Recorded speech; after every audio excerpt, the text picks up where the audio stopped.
If you just now tuning in, hit the like, hit the subscribe, and hit the bell. GMS fam, the green room. Let's talk about it.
Hey, yo, GMS fam, the green room. We back, baby. We are so back. We are so fucking back.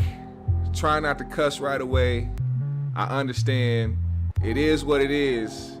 I'm gonna let that keep rolling, man, because I missed this intro. I know I played it on the other shows, but we didn't have the same setup as before.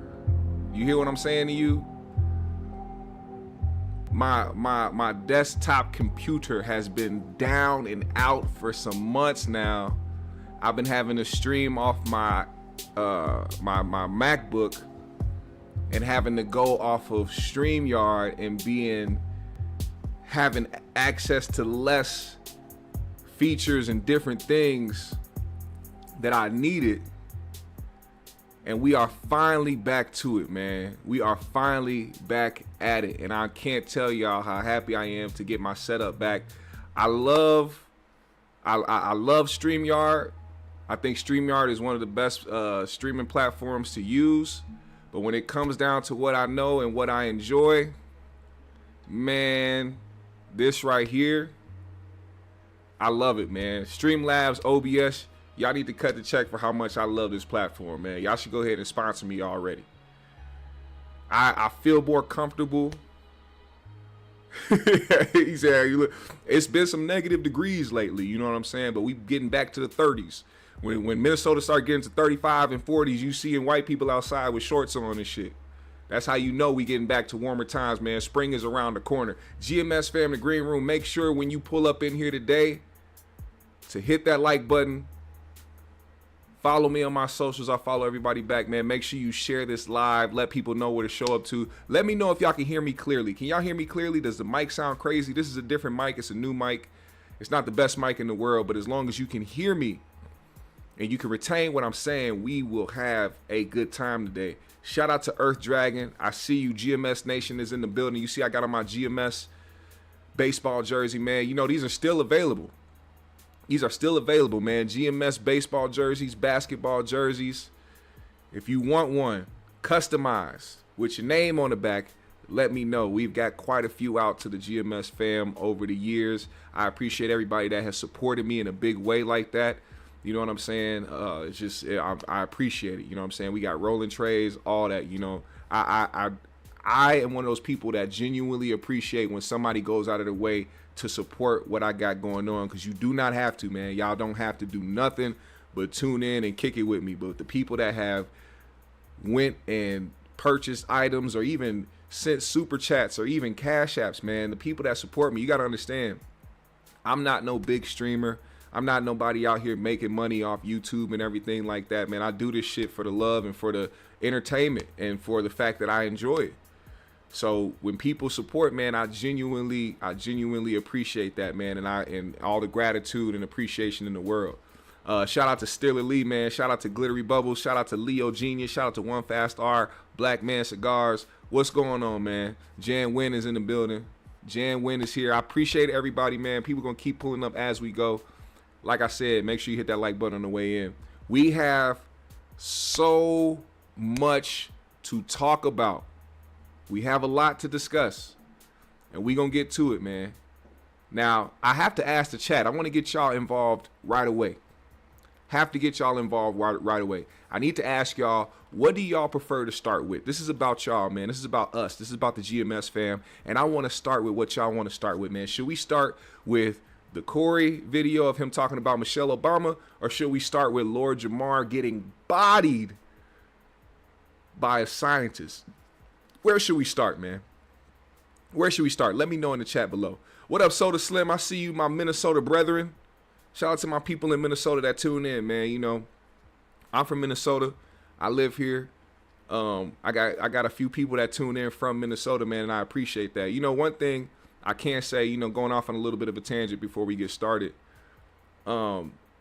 Minnesota is a type of place, and I won't just say it's Minnesota, because I feel like it happens a lot of places where you reside. But like when you start to do things and you try to progress in life in different ways, you don't get as much support from your actual hometown than you do from people all over the place. You know what I'm saying? Like my main demographic is not people from Minnesota. It's all around. You know, I have only a few people from Minnesota that tune in, and the people that do tune in from Minnesota, man, I appreciate y'all, man. Shout out to y'all. Thank you. Still Lee said DJ Akademiks. We gonna talk about that for sure. We gonna talk about that for sure, because Akademiks is one of those people who feels like it's easy to come at rappers and to, you know, talk crazy about rappers because, you know, nothing has happened to him, or the fact that a lot of rappers be bluffing or just trying to act hard or seem hard for the internet. And, you know, he may have more money than a lot of these rappers to where he can protect himself. But he wasn't prepared for having backlash from the streamer community, because those are the ones that still help him pay his mortgage, still pay for his lavish lifestyle. Those kids that watch you on a daily basis are the same kids that watch the Kai Cenats, the Plaque Boy Max, the Aiden Rosses, and, you know, all these young streamers out here that got crazy fan bases, man. Their voices are very strong. And it's not the same as if you have some rap fans who are a fan of this rapper coming into your stream and like, oh, Akademiks ain't shit, or trying to like troll you in the comments.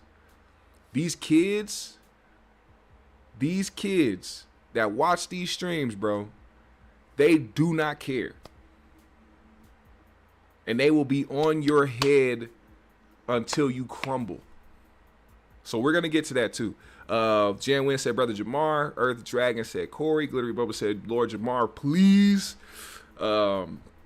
What's happening? What's going on? Universal Trap is in the building. He said Jamar too. Lord Jamar getting flamed by a white guy. Yeah, that just the you know, the I forgot what his name is, man. I don't know why I forgot his name so quickly, but he's on the podcast with Godfrey. He said that the optics were off with that. But also, at the same time, they did try to get Neil deGrasse Tyson to come on to debate him. But, I mean, I'm pretty sure a lot of these scientists and people that believe in the earth being round are tired of arguing with flat earthers, because you cannot come to a common ground. There's no convincing each other that what they're saying is factual. You're always going to bump heads. Matter of fact, let's start with that, because it is a little bit more fresh than everything else. We'll start with that, and then we'll move to the Corey thing afterwards. So, Lord Jamar was a Dante. Thank you, Dante Nero, man. My apologies, man. I forgot. It literally blanked out, man. Literally blanked out. But Lord Jamar was a guest on Godfrey's podcast, accompanied with Dante Nero and I believe somebody that came with Lord Jamar. they got into the conversation of flat earth, and they got into the conversation of why they believe in certain things they believe in. Dante was the one that had more of a pushback in what he believed in, because he believes in science more than he would believe in the flat earth. Godfrey was somebody who was trying to play the middle, which is, in my opinion, always the best way to go, because you clearly are moving from a standpoint of, I don't know shit, so I'm not going to act like I know shit. That's how I move in life. Regardless of what's been told to us or what they say the facts are, we have grown to know that time and time again, we have just been told things to get along and go along in life. Now, that doesn't mean that certain things aren't factual or certain things don't exist, but I'm never going to move matter-of-factly about things that I didn't research fully or don't fully understand. I'm never going to be convicted in how I feel about something that I don't know or don't understand. And that's just how I move. I don't know about anybody else. I don't know how y'all feel about it. But he was a guest on their show, and what happened was the conversation of to debate Neil deGrasse Tyson came up, and he was like, yeah, I'll debate Neil deGrasse Tyson, which I think is the most horrible thing you can do, is debate somebody who has dedicated their entire life to something, and you haven't. Regardless of how long Lord Jamar has felt like the earth was flat, it's fairly new for him. So to think that you can debate people or go back and forth with people who have spent their lives dedicating themselves to learning something, you're ultimately going to make yourself look like a fool, even if you've said some things that could make sense. At the end of the day, going up against somebody who is highly educated and still to this day search for new answers and constantly studying and constantly learning about the things that they're interested in, is never going to go your way. It's never going to go your way. Lord Jamar set himself up, is what I feel. He set himself up because he was so confident in what he believed in that he felt like he could go up against somebody who he didn't even do the research on. That was his second mistake. His second mistake was not doing the research on the person he was about to debate. I think that's like the first thing you should do when it comes to trying to debate somebody, is figure out who the fuck you're debating. Now, Professor Dave is this guy's name. They were trying to get Neil deGrasse Tyson to come on to debate him, but they said they couldn't get him till probably later February or probably later than that. And Dante felt that the next best thing to Neil deGrasse Tyson was Professor Dave. And what happened in that, well, you're about to see. Now, I will say this, because I am skipping forward a little bit from like the little banter in the beginning. Just know that there was no respect for either party before they hopped on the live to debate each other, which I think is one of the most important things that you should start with when debating somebody you don't know, and somebody who you may even, that's the thing too about politics. You have the left and the right. You have Republicans and Democrats. You have people that will fight over differences over certain aspects of life or certain things that they want from their government. But on a regular day-to-day basis, what people really truly want, a lot of us can agree on. But we never go to that because it's easier to try to fight each other and argue with each other and try to feel like one is right about the other and y'all are crazy and y'all are this and y'all are that. If I'm going into a debate with somebody, the first thing I'm going to do is lead with respect, because then our conversation, the foundation of our conversation, can be respectful even if we don't agree with each other. But Lord Jamar was already on some F Professor Dave, and Professor Dave came on already saying that that Lord Jamar is incredibly stupid, or what he feels is incredibly stupid and incredibly dumb. When you start out that way, you're not going to end with the results you want or what you think is going to happen. So let's start here, GMS fam. Lord Jamar on Godfrey's podcast, ready to debate Professor Dave, who ultimately just destroyed him and made him look like a child. I'm talking about, I'm not even exaggerating. He was literally mocking what the guy was saying like he was some type of immature teenager. This man is grown as shit. How old is Lord Jamar? How old is Lord Jamar for him to be acting the way that he acted during this segment? Let me see. Lord Jamar. 56 years. Matter of fact, this is a nasty photo to put up of Lord Jamar as his header on Google. They could have chose any picture. They chose the one that looked like he was trying to get up out of bed and find his right mind. Nigga look like Joe Budden when he was running after them kids with rocks in the car and shit. They got Lord Jamar looking like his forehead is escaping his body. Like, what are we doing here? Either way, he's 56 years old. That's a nasty picture to use, Google. Why would y'all do that? Lord Jamar got so many pictures on the internet. Y'all want to use the one that looked like he was outside trying to prey on some pussy. He looked like he saw a fat ass and he wanted it. It don't matter how he was going to get it. He was going to take it. Holy. Now, let's get to it, man. Let's play this video, man. Let's get to it. This is the reaction. Fair use, man. We're going to get to it and talk about this. Lord Jamar versus Professor Dave. Let's get to it. I decided to just lace into him from the first moment. Even though my volume was dramatically lower than theirs, even though he was talking over me constantly, even though there was barely any attempt by Godfrey to moderate him so He said a liquor store mugshot. that I could get equal speaking time, I still took a big steamy dump all over him and made him look dumber than rocks in front of his own audience. So much so, in fact, that after less than 20 minutes of interacting, Jamar threatened to leave the studio if I wasn't cut out of the feed.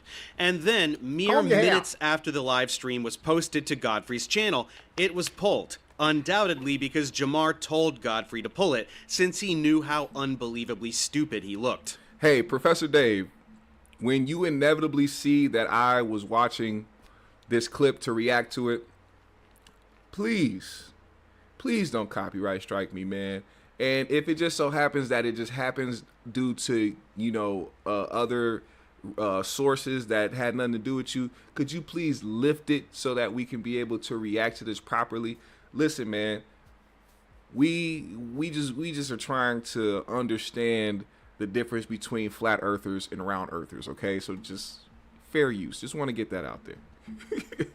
But, my friends, you'd better believe I anticipated exactly this, so I... Oh, yeah, let me say that, too. I'm sorry. I'm going to play it. But what the Islamic just said, Mr. Science is a clown, too. What I don't enjoy is if people feel like they are right, you can simply be right. But to attack somebody the way that he was attacking, it wasn't just Lord Jamar saying shit to him. He was attacking Lord Jamar and his thought process and telling him how incredibly stupid and incredibly dumb he sound. Even if he did, there's ways to go about it. So yes, they both were acting immature. It didn't matter who had more knowledge on the situation. That doesn't negate both of them acting immature and being condescending and being dickheads to each other. Reported the Zoom session from my end. What's up, Queen? I knew that this exchange was going to be absolute gold, and I was not disappointed. All right, I really don't like the smugness, but we're going to do it like this. We're just going to fast forward and get straight to it, all right? And let me fuck Professor Dave before he even get here. You know why? When it comes to hip-hop, right, there's questions I have to ask because he spent his life studying being part of hip-hop.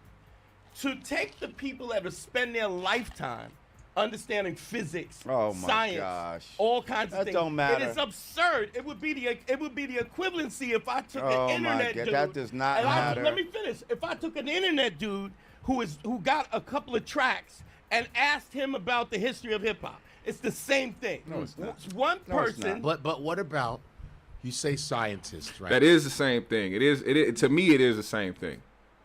To me, that was a good example because, like I said, people who dedicate their life to something, it's going to be very hard to debate them or try to make them understand your thought process or where you're coming from and your ideas and how you feel about something to be fact, while they have researched things and did the due process dedicated their entire life. And that is like if Dante brought in some local artist off YouTube or SoundCloud that got a couple thousand views and asked him what he thinks about what hip hop is, and he's talking about how right he is about hip hop, while you're telling a veteran who dedicated his life to hip hop what it is, when he's like, Lord Jamar would look at that man crazy. How that'll be the first thing. How you gonna tell me about hip hop when I spent my entire? You just got here. That's how scientists feel about certain flat earthers. But I also feel like they cherry pick or they try to go after easy targets as well. Professor Dave knew that Lord Jamar was an easy target because he knew that he didn't fully have the research behind what he was saying, and he wasn't going to be prepared. Right, that have been studying for a long time. But there are people in these professions that have there to lie, just like medical apartheid against African Americans. There are trained doctors when you follow that have lied the money to black people about health. They're gonna say whatever the money tells them to say. Nobody is saying that didn't happen. No scientist is getting funded if they do not say what the money wants them to say, sir. Okay, that's conspiracy. No, it's not. It's real. It's a fucking fact. But you don't get to science say is that a religion now. Science is a religion. It is not what you think it is. Oh, yes, it is. And people worship at the altar of science. And these people are your new fucking deacons and bishops, and you believe that they have the power. They're closer to God than anybody else. No. Hang on a second. Hold up. Breaking news. DJ Akademiks has been banned from Twitch. DJ Akademiks has officially been banned from Twitch. The announcement has come less than half an hour ago due to his apparent grooming of a 15-year-old boy. We're going to get to that later, but I just wanted to share that breaking news. He is banned from Twitch. Let's keep going. My whole disclaimer before we even start this bullshit, okay, is that, hang on, I issued a challenge, Godfrey, to even come here to talk to Mr. Whoever, scientist man, that if he can present me a working model of a ball that water sticks to the outside of it. Yes, as it rotates, I'll gladly sit down and have a talk with him. He hasn't showed me such model. I can give you a model right now as we sit here. Oh, is Dave around? Is he there? He's up. Can he hear us? A model right now. I can hear you guys. Hey, Dave! Hey, Dave. Hi, Dave. Just to say, if you believe that gravity is a real thing, which a lot of flat earthers don't believe that gravity is a real thing, they think it's made up. If that's the case and you feel like those models display what the earth truly is like, then why hasn't anybody fell off the earth yet? Why aren't there a bunch of bodies floating around in deep space because of falling off of Earth? That's like a simple question to ask when somebody is talking about how the Earth is or what it truly is. Make me a model. Whatever model you make isn't gonna be dense enough to create a gravitational pull, right? So it doesn't matter if you had the sphere that's in fucking Las Vegas that people been going to lately. You can have, why isn't there a gravitational pull towards that ball? Because it's not big, it's not dense enough, it's not big enough, it's not the earth, it's not surrounded by space. Now, that's just my opinion. Now, I'm gonna be very clear before I keep going. I am somebody who, like I said, I'm on the fence. I don't know what this earth looks like. In my opinion, the earth is a big lumpy rock.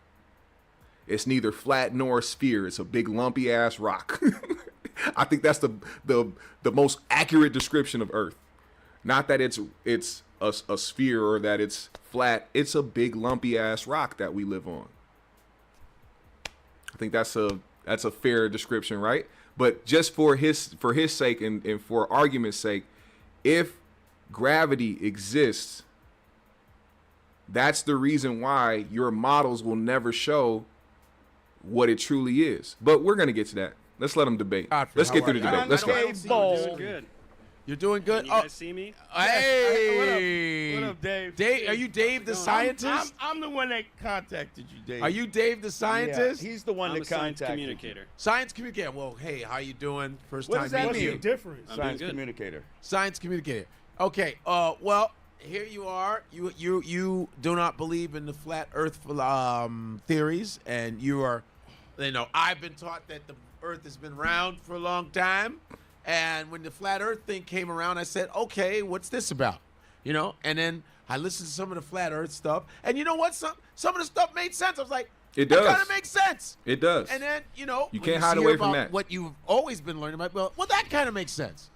And then when I talked to Dave, when I talked to a fighter pilot, and then they go like 50,000 feet, way higher than commercial jet. I say, have you seen curvature? He goes, yeah, we see the curvature of the Earth. That's what he said. I was like, I've seen multiple videos where they say no. You talk about we're it's supposed to straight. take care of your video over a pilot who has thousands of hours. We've this seen is like multiple just pilots ask- say So- that it's So Dave, Yes. who's gonna go first? Tell us, Dave, why you are against what he believes. How about that? Yeah, Flat Earth is the dumbest hoax in human history. Jamar just watched some videos by Eric Dubé, who just spews a bunch of bullshit, memorized what he says, and repeats it and pretends to be intelligent. Instead, everything you say is so insanely stupid and can be disproven with, like, middle school level physics. Really? So, yeah, we can go ahead and you can Let's rattle off do your it. debate Show, talking points. do you and have a I'll tell you how working you're model wrong. of a ball that has water sticking to the outside of it? Can you show me a Okay, working model wet of that? a tennis ball. But, yes, wet. It has and nothing to that, do but with no. anything. That's What not do water you even- sticking to what a does that even ball. mean? That's saturation of water on the Okay, ball. so I let's want you do- to show me where water sticks to the outside of a ball Yeah. as it spins. It doesn't go to the Okay, equator of the so- ball and all right, spin buddy, off. I heard what you said. I Show heard me what a you said. working I'm not model, gonna talk sir. about it. Hang on. You said something very Show stupid. me I'm a gonna explain to working you how model. stupid. Okay. The reason that things stick to the Earth is because the Earth is extremely massive, so it generates a very large gravitational field. When water falls off of a ball, whatever ball you're talking about, to the Earth, it's because of the large gravitational field exerted by the Earth. Now I will say this, just to shoot Lord Jamar some bail. I want to know from a scientist, how large does something have to be to pull in gravitation or pull in gravity? For it to have a gravitational pull, how large does something have to be? Does it have to be the size of Earth?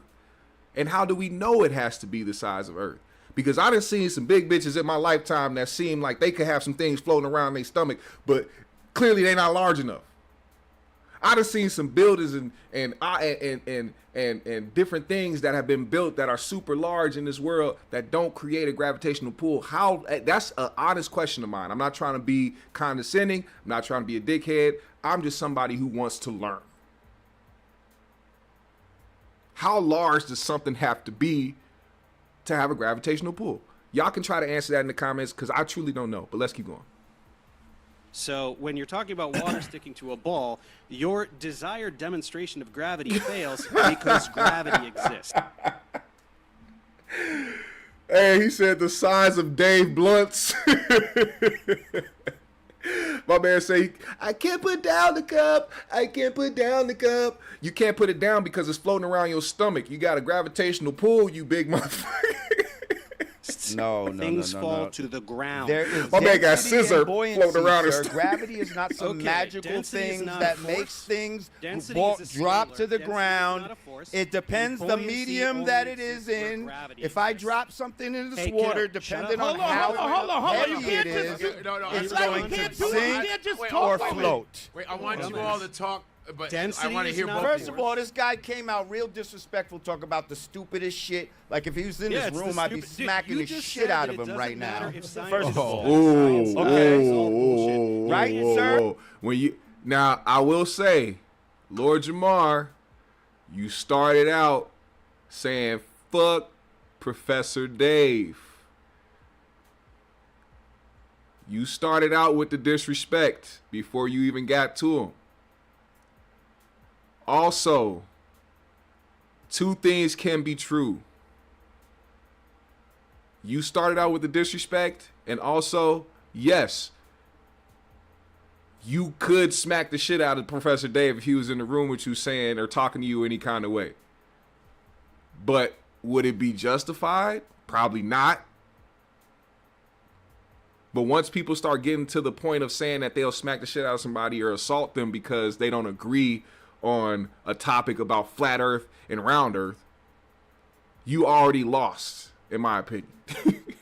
Offensive. You know that, language is right? What you say to the You know that, entire right? human race, the entire body of scientific knowledge. Let me respond to the insanely stupid thing you said. I want you to respond to my. Let him talk. Okay, we're gonna talk about what pseudoscience. Okay. Go ahead. Okay, go ahead, Dave. Go ahead, Dave. Density is not a force. It requires a force to produce an acceleration. Things accelerate towards the Earth. Density is a scalar. It's not a force. It can't make things move. Buoyancy, there's a buoyant force, but it has gravity in the equation. Buoyancy only exists when gravity exists. So, here's the problem with your density bullshit. You think How old is Lord Jamar while he's doing this shit? This is what I'm saying. How you expect to have a debate or have somebody hear what you're saying to be true if you're reacting to everything immaturely? Don't make that sense. things fall down because the air is less dense. The air is less dense above the object too. So why the fuck don't things fall up?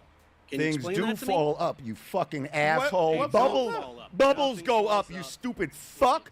Fucking evaporation goes up, you dickhead.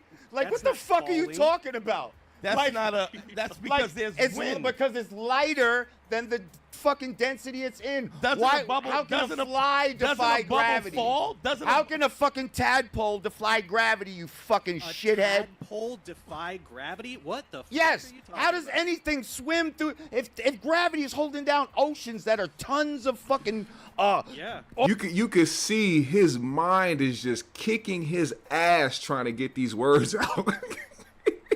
You can see it in his face, the way he's scrunching his eyes. His brain is fighting for its life. of fucking force. How does anything swim through the ocean? How do you fucking lift your your legs off the fucking ground? So things can you exert fucking force. cockbag. Let him answer you. Okay. Muscles. Birds have wings. Call him a right? You cockbag. can exert They have force, wings. which allows you to accelerate.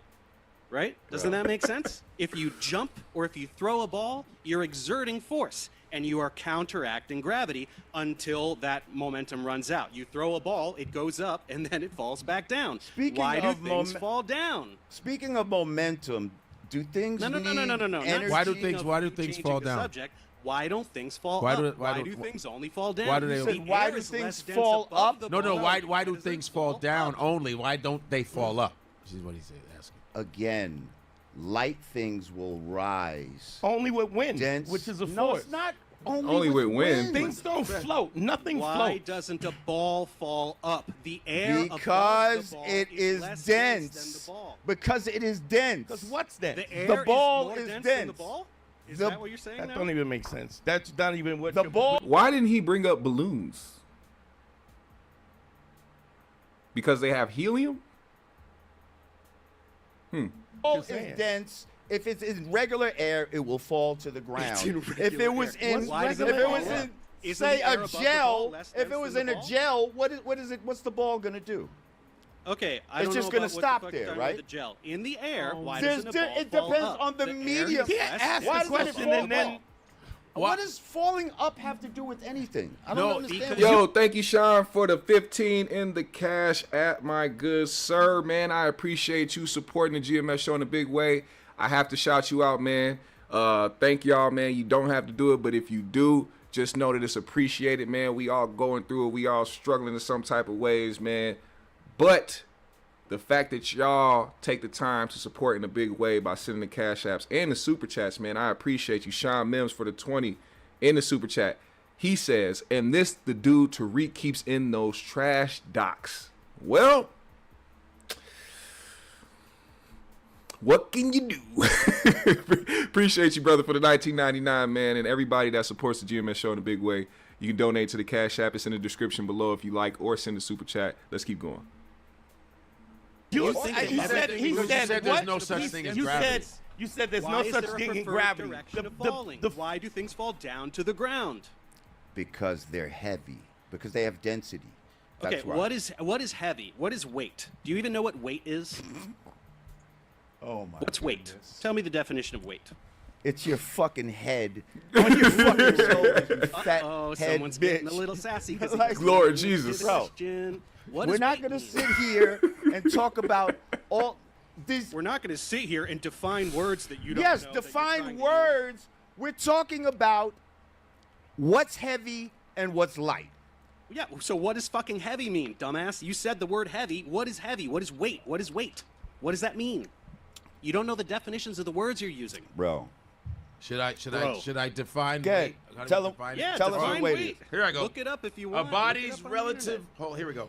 A body's relative mass or the quantity of matter contained by it, giving rise to a downward force. The heaviness, and then of course the heaviness of a person or thing. By virtue of its position in a gravitational field. Things have weight because gravity See, exists. you say these things. These You are tell me the definitions. definitions of words, These are and I definitions don't know that what to are say. that are given by people who are here study to things no and no actually who know are here things. to reinforce a certain position. I'm talking Sweetie, about common money sense can't shit. change Did the he just laws say of sweetie? physics. Are There's you no fucking amount of homo? money that Did can this- change the Yo, laws of physics. did this nigga just say sweetie? Yo. There's no conspiracy here. He hit him with the Homo erectus. He's, oh my man. Oh my God. I don't even know if I can repeat that. YouTube is so fickle. I don't know if I can repeat what somebody just said. I can't just quote that. But you could see Lord Jamar has no respect for this guy. And this guy has absolutely no respect for Lord Jamar. Here, you can't change what Listen, gravity listen. is. I'm or how talking about common electromagnetism sense. works. I'm not getting You into all of this. You're not talking Do you about feel like you're common moving? sense has nothing to do, Do with you any of feel this stuff. like you're You moving? can't just intuit how the laws of physics work. You have Bro. to probe them and learn about them, study them. Listen, That's what we know education is. about these things, bro. And all Like, this we shit do you're and you talking don't. about You should learn is it. some bullshit. Like, do you know about crepuscular rays? What are crepuscular rays? It appears to diverge because of perspective, kind of like railroad tracks. What do you mean right? appears to diverge? It appears to from your perspective. So can you as an trace observer the of those rays back to its source? What do you mean? Yeah, okay. There's the sun. Sure. What? How far You don't away? even know what you're trying to how say. far Like, away you is the vaguely sun? memorized the Is the Eric sun Today thing, 93 and million you're miles away? Okay, you already changed the set. You're already I'm jumping at- away from the thing that you brought up. No. It's not about a. I'm What- talking is- about is he- common sense, bro. Is the sun You still have- 93 million miles away, Dave? Okay, but the And if distance it is not was, common why sense. why do we have No, it is. crepuscular rays? Your answer. I want to see where he's getting at. Why Yeah. it doesn't why do the railroad tracks appear to converge with distance? It's the same concept. It doesn't matter how fucking far away the sun is. What do you mean it doesn't matter? Y'all say it's 93 million miles away. Yeah, and that's that what doesn't that's change- what these same people that you're talking about, all the definitions, say is the truth. So what are you saying? That it's not? No, of course it is.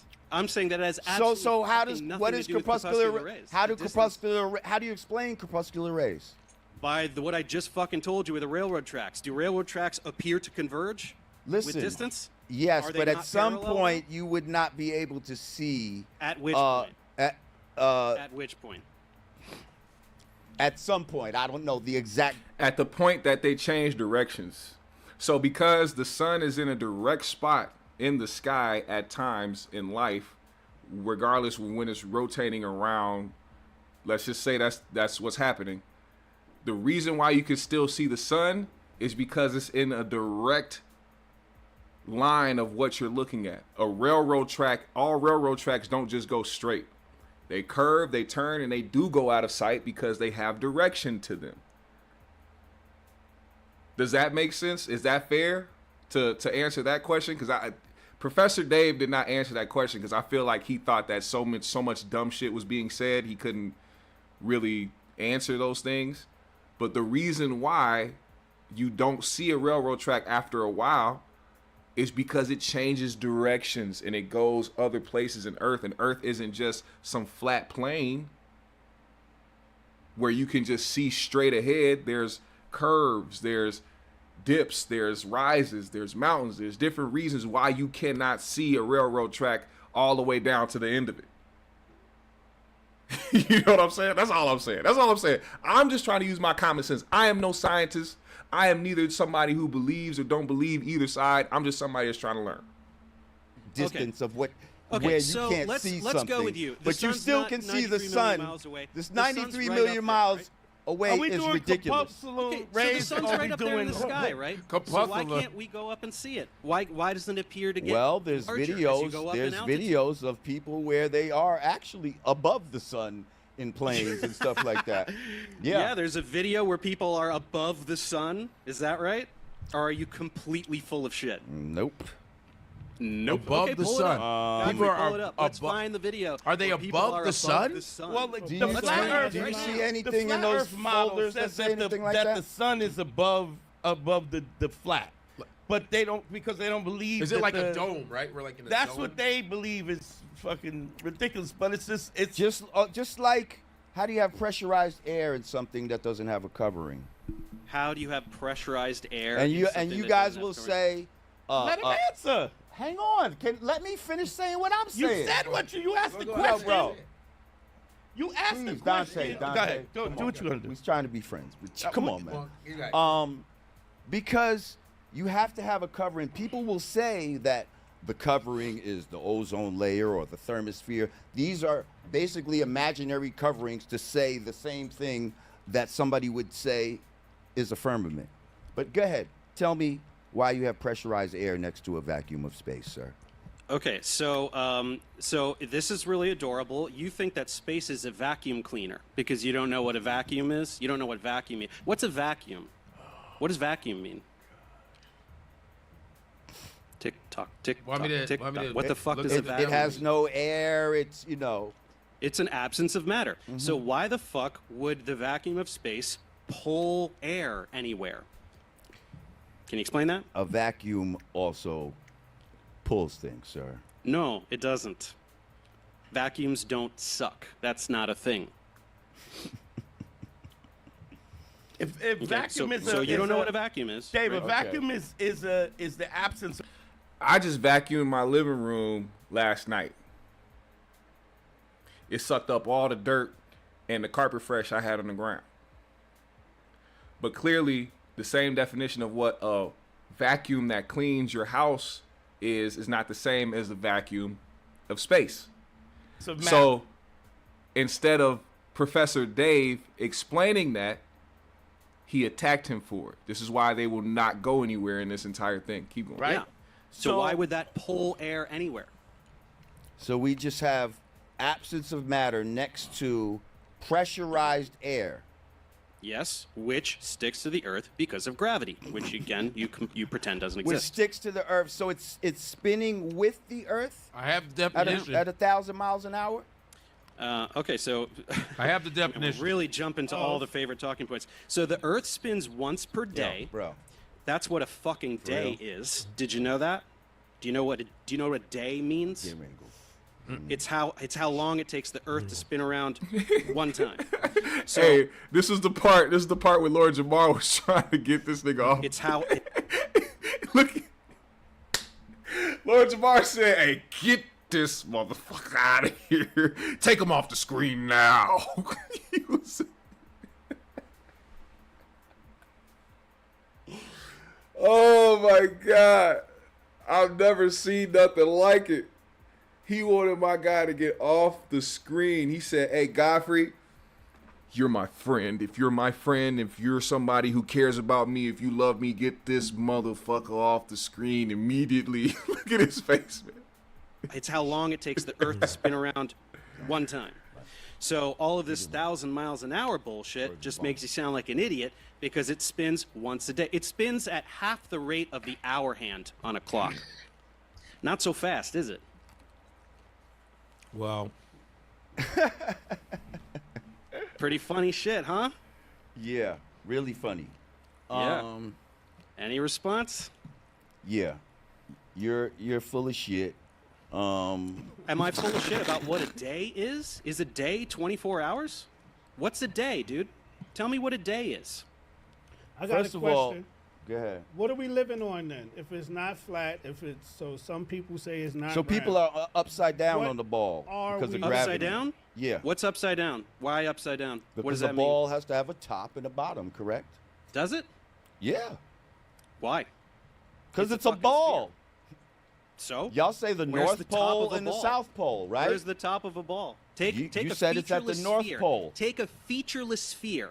Where's the top? It's not featureless. Y'all say the North Okay, Pole. but you and you the said South a ball. Pole. You didn't say the Earth. You said a ball. Okay, That's so you're what y'all assigning- saying. We are you're on a ball. You said we live Yeah, on the outside it's of a planet. ball. So Dave Okay, is so the Earth. you're it's a sphere, designating no? the North Pole as the top is and the the shape South Pole of the as the Earth? bottom. That's fine. So now, how do we orient ourselves down? Where is down to us? Where's down? What do you Is mean, it where's down? Is it towards the ground? Does down mean towards the ground? Towards the gravity. The pull. Yeah. When you say down, you mean towards the ground, right? Yeah, that's the ground. Yes. Uh-huh. So wherever the fuck you're standing on this thing, Mm-hmm. wherever the fuck you're standing, down is towards the ground. But now look It's how towards the center of the look earth. how it So look how nobody's it upside curves. down. Look how it Everybody thinks- curves, motherfucker. Huh? Look how the fucking shit is on the Yeah, side and of if the you're ball. here, down is towards the center of the earth. And But- if you're but you're here, standing down is towards on the the- center of the earth. but And you if you're see how- here, and if- down is towards the center of the earth. That This is how doesn't- fucking no, dumb that you doesn't are. make This is how sense, you fucking fucking dumb you are. asshole. You That's how imagine dumb a you globe. are. That shit You don't think make that no down- fucking sense. You think that there's You're a on the magic side, down in and outer it's supposed space to be because tilted, you're imagining and a it's supposed to globe be in on your an house, axis. and you're This shit imagining is the fucking ground ridiculous. below Please the get this globe. clown outta That's here, why you please. think that there's a down All in right. space. Get this in clown outta reality, here. there's no fucking Who's- down. He's trying to get famous. Magically Okay, in you got space. famous off of Down me. is towards Get him the out of center here. of the earth. Do you get it? Do you Get him understand? out of here. Down. Well, You're out of here. Where are you going? Down is towards you is what you do to your fucking father. Get out. Now we Oh, got the gay jokes coming. He's getting a little damn. mad. Okay, kiddo, listen, can you admit that you only think Yeah. Nah. He said you give your daddy fellatio, bro. He said you give your daddy sloppy toppy, bro. He said you are the glizzy gobbler of your own father. He said the man that raised you, you give him the Gok 3000. Y'all gotta run the fade now. Fuck science. Fuck the world being a circle or flat. He said you put your lips around your daddy's meat pole. Y'all gotta fight. Y'all gotta fight, nigga. You niggas gotta fight. I don't care what you say. That's it. No more discussion. He don't believe you. You don't believe him. Y'all niggas gotta fight.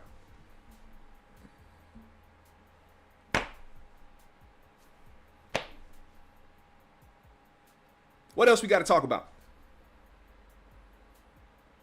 I will say,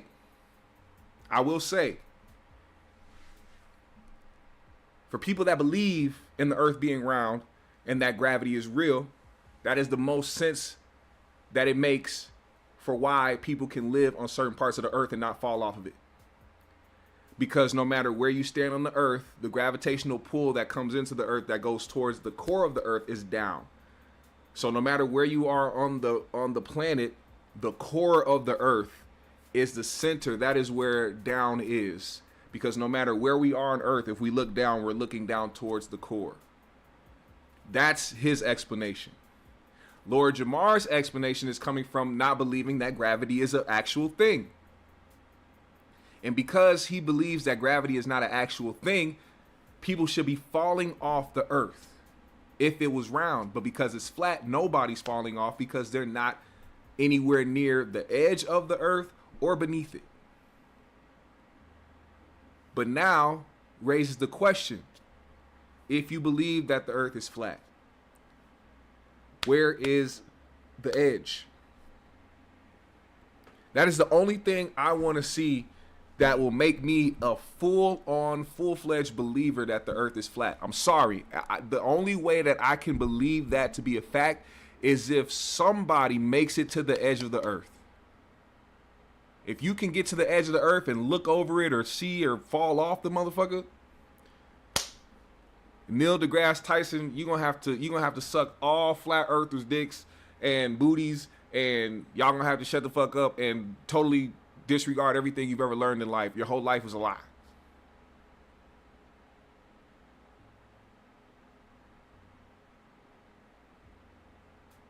That's all I'm saying. And for me to believe this man's theory, I would have to go somewhere south of the equator.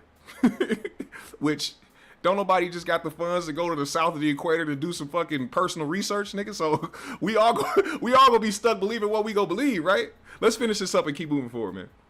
That this is down because you're standing on the All fucking right. ground, and so you're reinforcing what I is the thought actual this would truth. be. You want me down I center of the I ground. told you. A nice discussion. I I told guess you. it got a You little can't bit present- aggressive. He's a pseudoscientist. So A and until pseudoscientist. you Dave, show and thanks. prove your shit Thanks. with a Where's fucking down? model, we're not going to Where's even down? take you seriously. Answer me so- this: why is this down in space? Where's down? Where's down in space? What does that mean? You never been Why- to space. why is this person Nobody's upside been down? to space. So you What don't know should be- what is down in No, space. no. Stop. You're stop, taking stop shit. changing You're the taking subject, stop somebody's changing the word subject. for it. Here's a guy that you Godfrey? think is upside Godfrey? down, right? Here's I'm a gonna guy ask him. standing right No, I'm here. telling you now, what would Godfrey. be pulling him down? Why Yo. would he be pulled down? To Godfrey? where and to why? And he Hey, trying to Mike, dictate we're how gonna- Godfrey run Hey, the Dave, show. thanks for Crazy.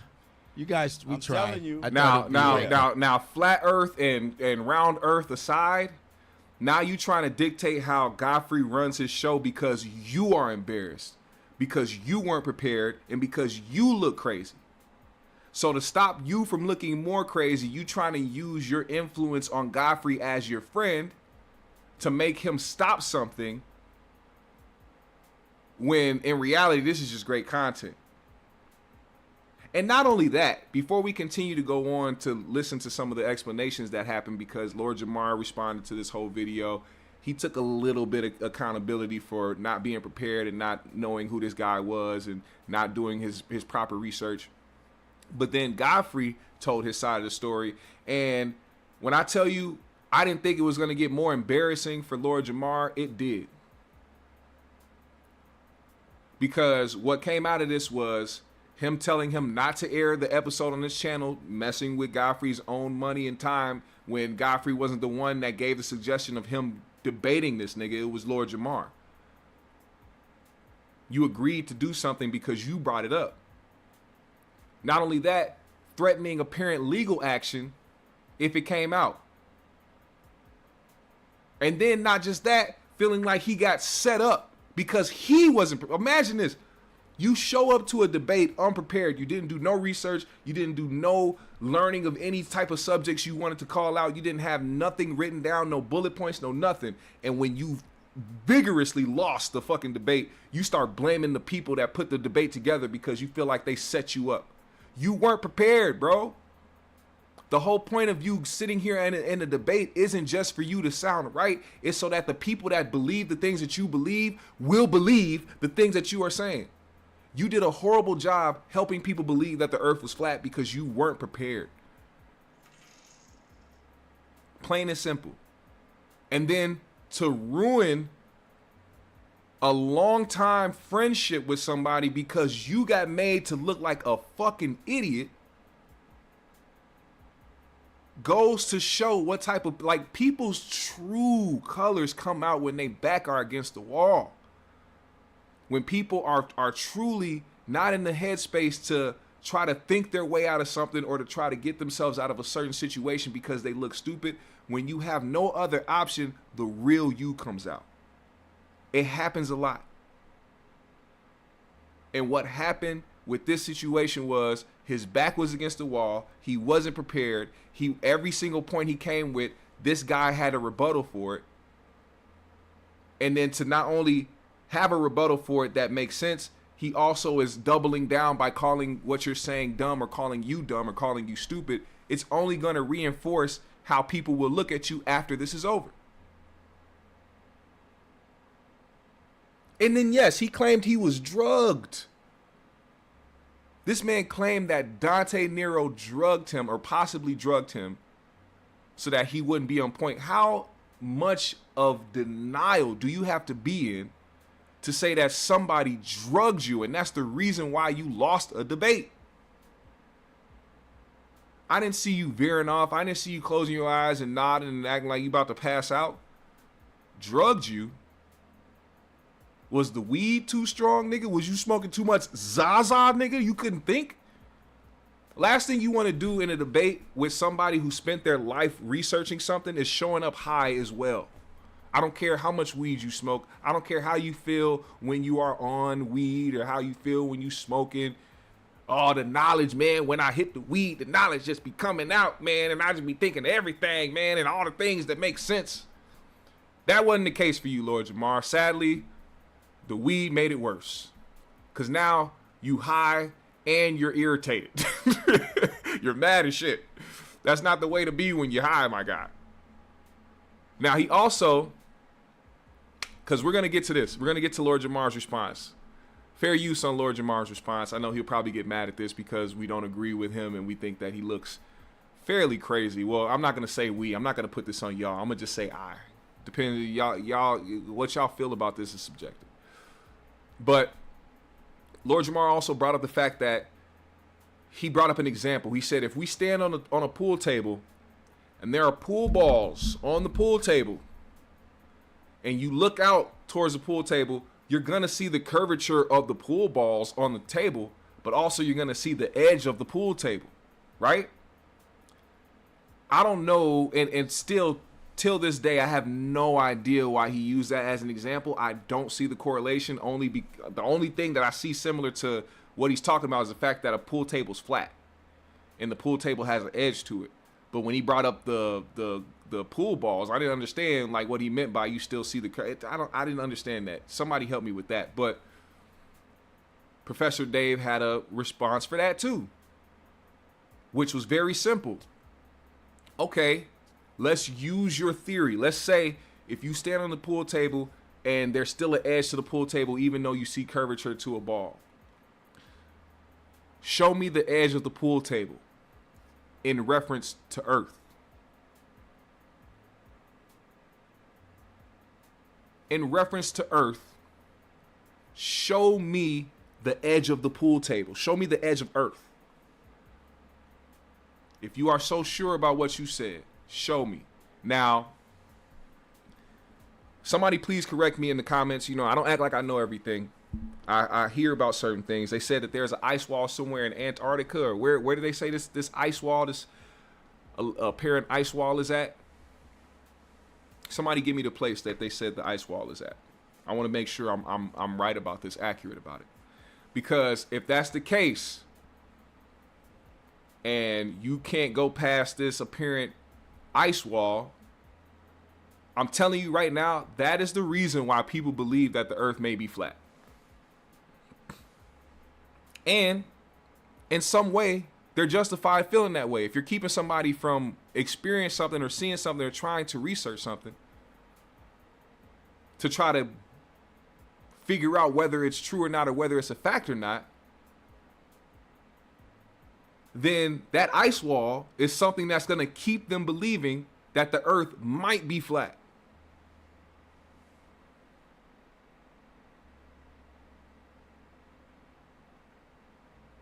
He said the ice wall is in Houston.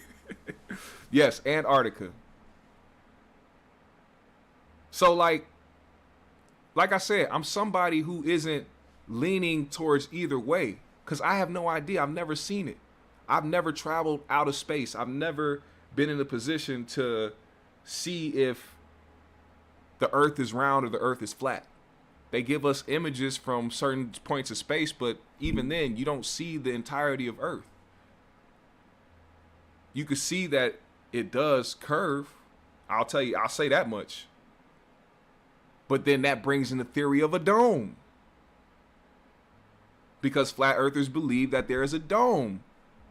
And that the sun and the moon are both in our atmosphere because we are covered by a dome.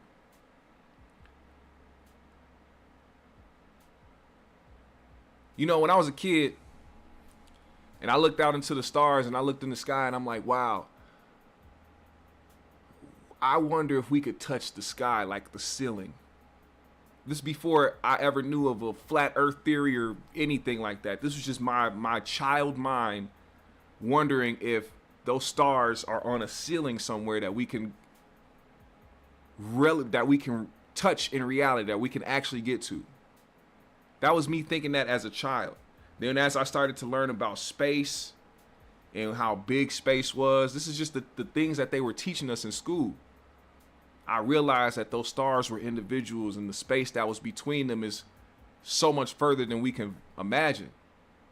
But also, do we know that for sure?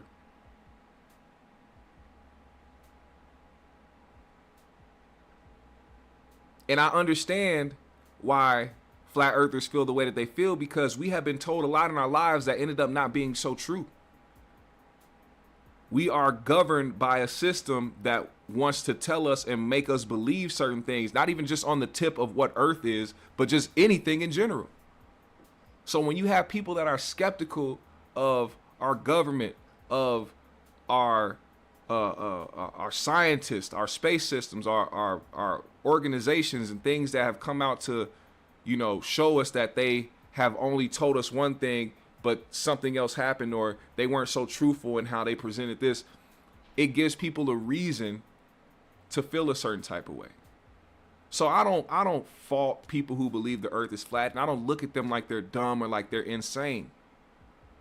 I think that any question you have about a planet that you have no idea about and don't know where it came from, don't know how you got here for real, don't know what's out there beyond this space, any question is valid. Whether or not you're hearing things from scientists who spend all their time doing research and doing this and doing that, you know, you want to know why those scientists are doing what they're doing, because they have questions too. They're trying to find answers as well. Because they don't know everything. And just like Lord Jamar told Professor Dave, you're only speaking on things you've been told. It's the same thing with you. Where did you get your information from? You didn't just have some epiphany. You didn't just, your soul didn't excel to heaven and God gave you the answers of earth being flat. And now you just have the facts of what this earth is. You had to be told that as well. Out of Lord Jamar's own words, he said that he didn't believe, he thought flat earth was crazy. He thought it was batshit crazy. Then he started hearing more about it and he started to believe in it. Therefore, you're going off of what you've been told as well, sir.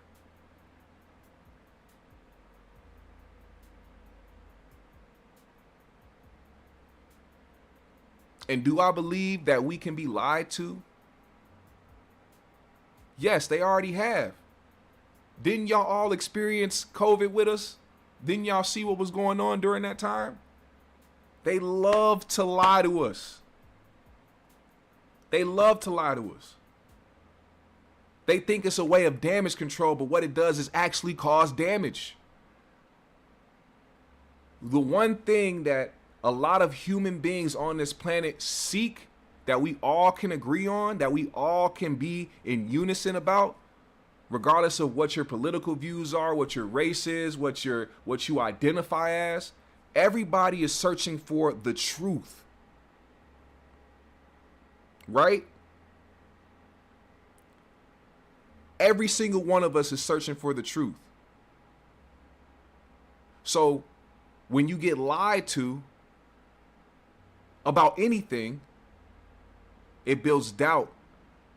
It builds resentment.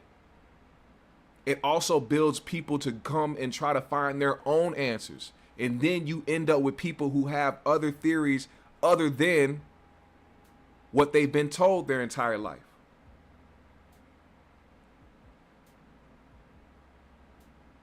I was telling my one of my guys, man, that I work with, because we were having this conversation. We both was watching this video at work.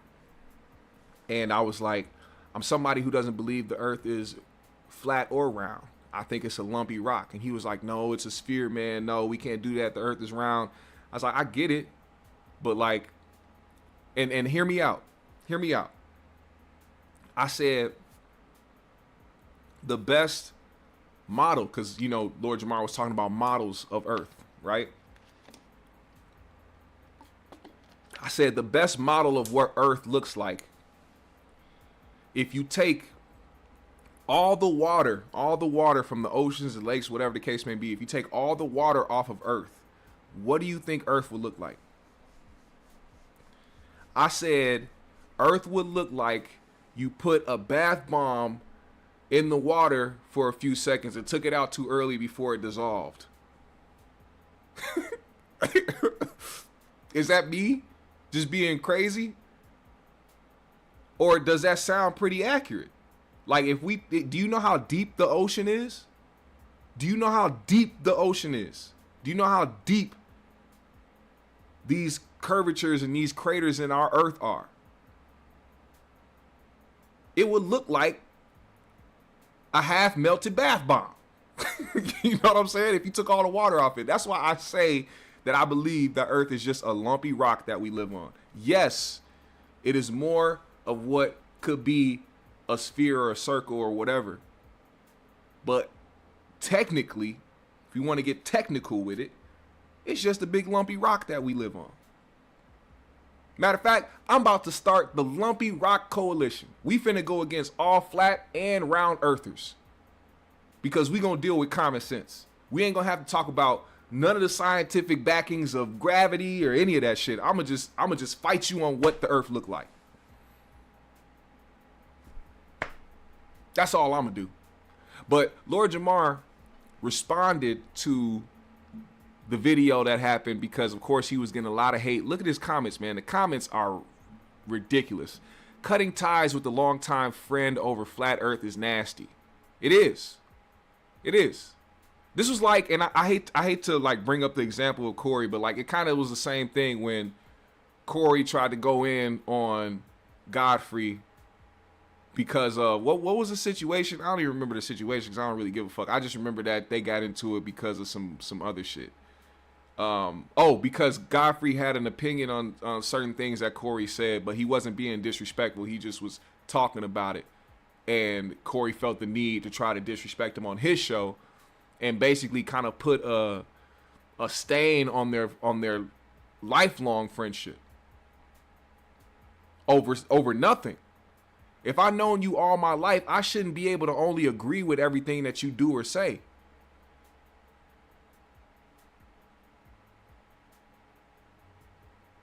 Now, let's hear a little bit of Lord Jamar's response to what happened. Fair use.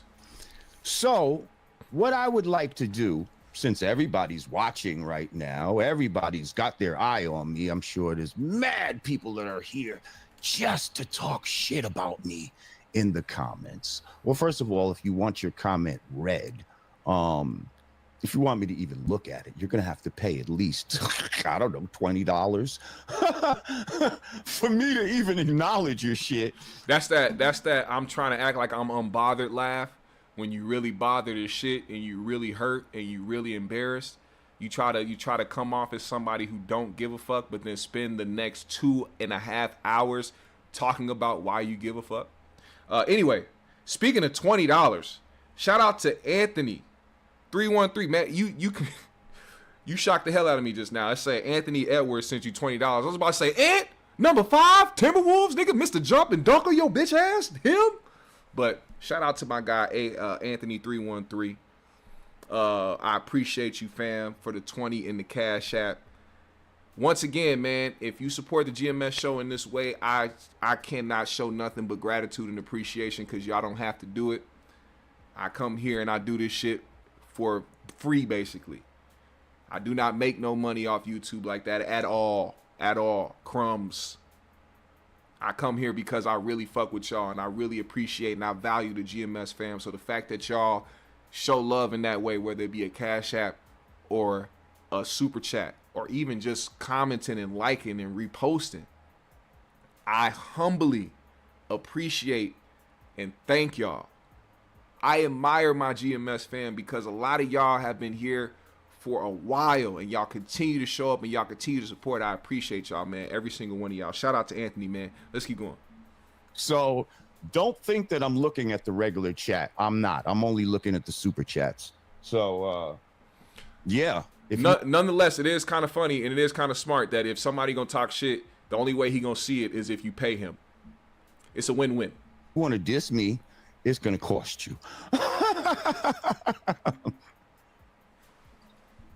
So have at it. $20 minimum, and I'll read your diss telling me I'm the stupidest man and I need to go back to 3rd grade and all of this type of shit. All right. Well, listen, I brought my experts with me. Okay. And we're going to give you a presentation on not why we think that the earth is flat, but why we know it is flat.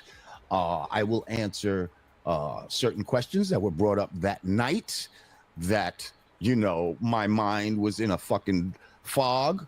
But yes, people, I admit, I shit the bed and it will never happen again. And just like any other champion who may be knocked down momentarily, motherfucker, I'm always gonna get right back up, swinging like a motherfucker. Okay? So with that being said, let me welcome my guests to the God Pod. Ladies and gentlemen, welcome Sean Hibbler and Flat Earth Dave. Thanks for having me. 2 Yakubians to help you settle your embarrassment. This is where I will stop the response here because I really don't care to listen through this. I will go to Godfrey's part though. No offense, Lord Jamar, no disrespect, but like, you can't be mad that this guy, Professor Dave, came to embarrass you and then be the nigga from Brand Nubian and bring on 2 Yakubians. The Brand Nubian brought on Yakubians.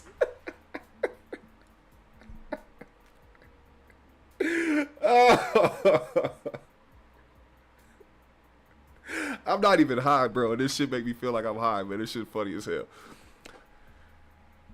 Let's hear this, man, because the way that Godfrey explained it, you know, Godfrey is one of those people who, you know, regardless if you enjoy his comedy, if you think he's funny or not, whatever the case may be, Godfrey has always seemed like a very genuine person.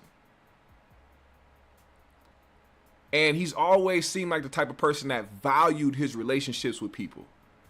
And so much so that he would tamper his, or not tamper, but he would mess up his own pockets and his own money just so that he could be able to accommodate somebody who he values in real life as a friend. Because even though it's important that what is happening on his platform happens so that he can continue to generate revenue and make a living, he also understands that his friendships and the things that he values in life is probably more important to him, which he displayed that. And even after Lord Jamar went on the attack, he didn't even post the fucking video. I mean, he really didn't have to because the Professor Dave did it. But Godfrey could have did it just for the views and just for his pockets if he wanted to, especially after getting disrespected in that way. I could have continued to play that Lord Jamar video, but he called Godfrey a bitch. He talked about how Dante was an ex-pimp, like that had anything to do with flat earth or round earth. Come on now. So, and to me, when you're somebody who's genuine and when you're somebody who is caring and when you show that you give a damn about other people, a lot of people who aren't genuine or really have hidden agendas will treat you any kind of way and try to take advantage of you. You saw how Lord Jamar was acting towards the end of that interview. He's trying to dictate how Godfrey ends it. You need now get him out of here.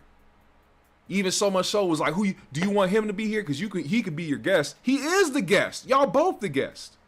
You want him to disrespect this guy because y'all disrespecting each other.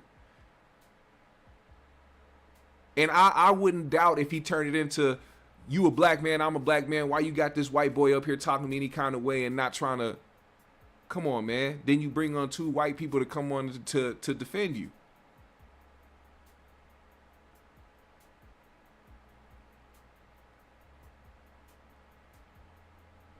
Let me read some of y'all comments, man. I'm slipping.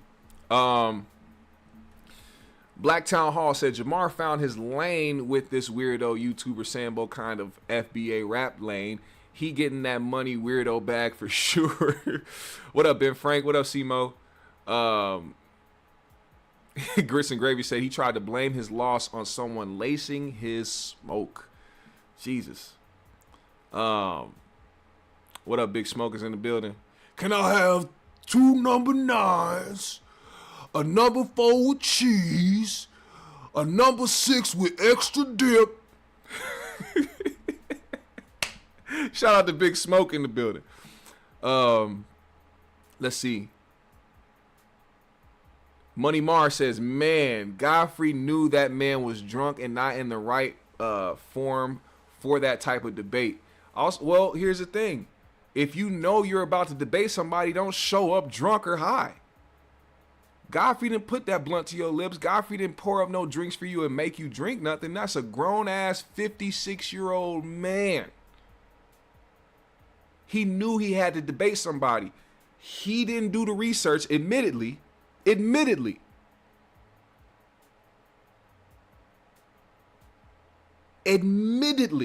Go to Lord Jamar's explanation after we get done with this live and listen to what he said. He didn't know who this guy was. He didn't do the research on this guy. As a matter of fact, he didn't even know that this guy already did a video on Lord Jamar already, which is why his attitude when he came in was already his attitude towards Lord Jamar, because he already felt like he was talking to somebody that was stupid. Lord Jamar claims that he had no idea that this guy already did a video reviewing what he was saying about flat earth, which got a lot of views. He did not do his research. He didn't look up who he was talking to. And the reason why I believe it more that he didn't know who he was talking to or talking about or didn't do his research, because towards the end he said, there you go, you got famous off of me. There you trying to get famous off of me. You're saying that to somebody who has 3.5 million subscribers on his YouTube. Where's Lord Jamar sitting in the YouTube space? Where is he sitting anywhere close to that?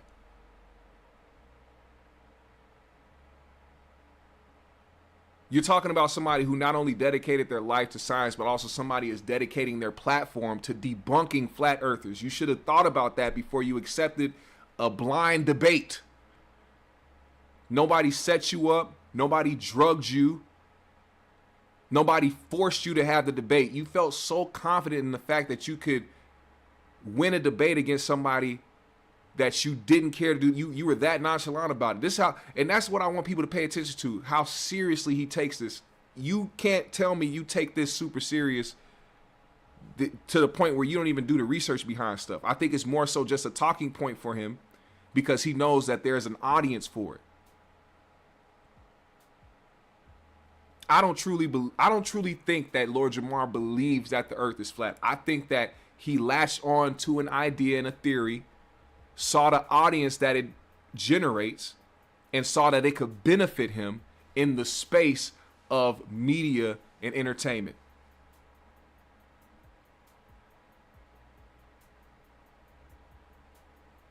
That's how I feel. But nonetheless, in Godfrey we trust. This is his explanation. I'm going to play a little bit of it, fair use. Let's talk about this. Now I had to bring you in on this. So yeah. I'm giving my history of how much I respected Lord Jamar just from the history of hip-hop and shit like that. And so he comes on the first time, the flat earth thing, gets a lot, big views, da-da-da-da. It was awesome. Right. I said, man, there's a guy that was watching you, a guy named Dave. He's a Professor Dave. He saw your shit, and he was, like, disputing you. I have a clip here of him saying he gave an open invite to Neil deGrasse Tyson. Okay, okay, let's... I think you out of order, God. I'm out of order? Yeah. Mike, play the clip. I'm on. Which clip? The one where he challenges Neil deGrasse Tyson? Which clip are you talking about? He knows. Yeah, the one that with Neil when he. That's what he's saying. Here we go. Yeah. Black right. Neil deGrasse Tyson. You don't respect Neil deGrasse? No, I would debate him in a minute. Really? Absolutely. Damn. He's an actor. He has a SAG Terrence card. Howard? Terrence Howard is a smart dude, but he's off too. The Earth is a triangle. Let me explain. There's isosceles, there's equilateral, and there's scalene. It's not a circle. It's not flat. It's a triangle. You're all wrong. All of you mothers are wrong. And it's because I'm light-skinned that you don't believe me. Let me just say, Godfrey's impressions are so A1, it is ridiculous. I don't think people truly understand the type of talent that is. The type of talent to where you can literally mimic somebody else's God-given voice. It's crazy. He sounded exactly like this nigga. I'm about to play it again, man. That shit made me laugh so hard. Triangle. Let me explain. Howard is a smart dude, but he's off too. The Earth is a triangle. Let me explain.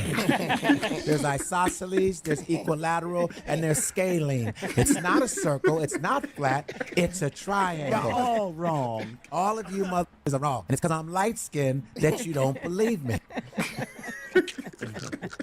So that's what he said during the thing. He said he would challenge Neil deGrasse Tyson, and said that Neil deGrasse Tyson. I happen to know. I met Neil, but I'm really tight with Chuck Nice. As comics, we know Chuck Nice. He works with does Star Talk with Neil deGrasse Tyson. He's he's his co-host. Yes. So I hit up Chuck. Chuck hit me back and he said, listen, he says, look, Neil is swamped. There's no way I could get Neil on until maybe after February. And I was like, well, all right. Well, which is fine. If Neil wants to come later, hell, it's Neil. Right, exactly. But then what happened was I saw a clip where Dave did a response video on That's what I was talking about. And the flat Earth. But the first thing was I want to debate Neil deGrasse Tyson, right? And so I was absolutely, and I said this to you, God, that I'm a little funny about letting Professor Dave debate him on your platform because I was worried about the optics of a white dude. But we tried to use a black man first. And my thing is this. Whatever the race is, somebody don't agree with you. And so let's see. It's science. Let's see what happens. You know? Right, but I said to you several times that I didn't like the optics of it. Oh, right. Of course not. Right. We got to get a black person. Right. And we tried, and they weren't available. But I made that step, and I only made that jump because he said, I'll debate Neil deGrasse Tyson. So I'm always looking, for ways to build, to make better content. So let's do it, right? I did not know that it was gonna be a trash-in the way it was a trash-in because I just assumed if you're that boisterous about your philosophy about flat Earth, right, that you would know the talking points of at least. That's what I thought that he would have. Okay, this is going to be a good, and I was going to think me and you were going to like we're going to shut the fuck up and let them go back and forth, and it's going to be a nice volley. And then I just thought when we first started it, do we have any of that footage where he goes fuck Professor Dave? Do we have that? I thought we were going to show that on. It's on. Because we don't. I have a question though. I have a question. Sorry, Dante. Professor Dave, his response video before you guys had him on, was his response video like cordial? Was it just simply disputing what Lord Jamar was saying? Yeah, he goes because he battles flat earthers all the time. They come at him, and he'll go against 5, 6, 7 of them coming at him. They'll curse him out. They go, what the fuck you da da da. He'll be like, no, you guys don't understand science. You don't know what the fuck you do. So they go at it. Okay. So he came at it as here's another person that thinks he did. I don't think was he fucked up with it. I don't think so. Well, okay. He started out being a little disrespectful. And the disrespect started with Professor Dave when he reacted to y'all interview with Lord Jamar talking about flat Earth. That's where it started. So no, Lord Jamar didn't begin with disrespect, but at the same time, it ended up being the way that it ended up. Money Mar says Dave is a paid phony that claims to be a professor, but nobody peeps. He lives in a studio apartment with a 36-inch TV. He was also on the Dr. Fauci payroll for the blah, blah, blah, blah, blah. You guys can read that part. I don't know if I'll get flagged for that, so that's why I didn't say that. But I will say this. Let me ask you a question, sir. Let me ask you a question, Money Mar. Let's say he is a paid actor or a paid phony that claims to be a professor. Do you agree or disagree that he knows about science?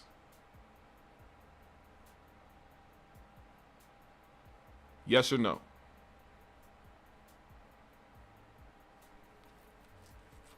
And this is whether or not you believe in the science of round earth or flat earth or the universe as a whole.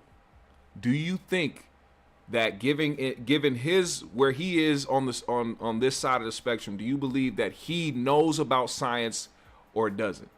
Yes or no?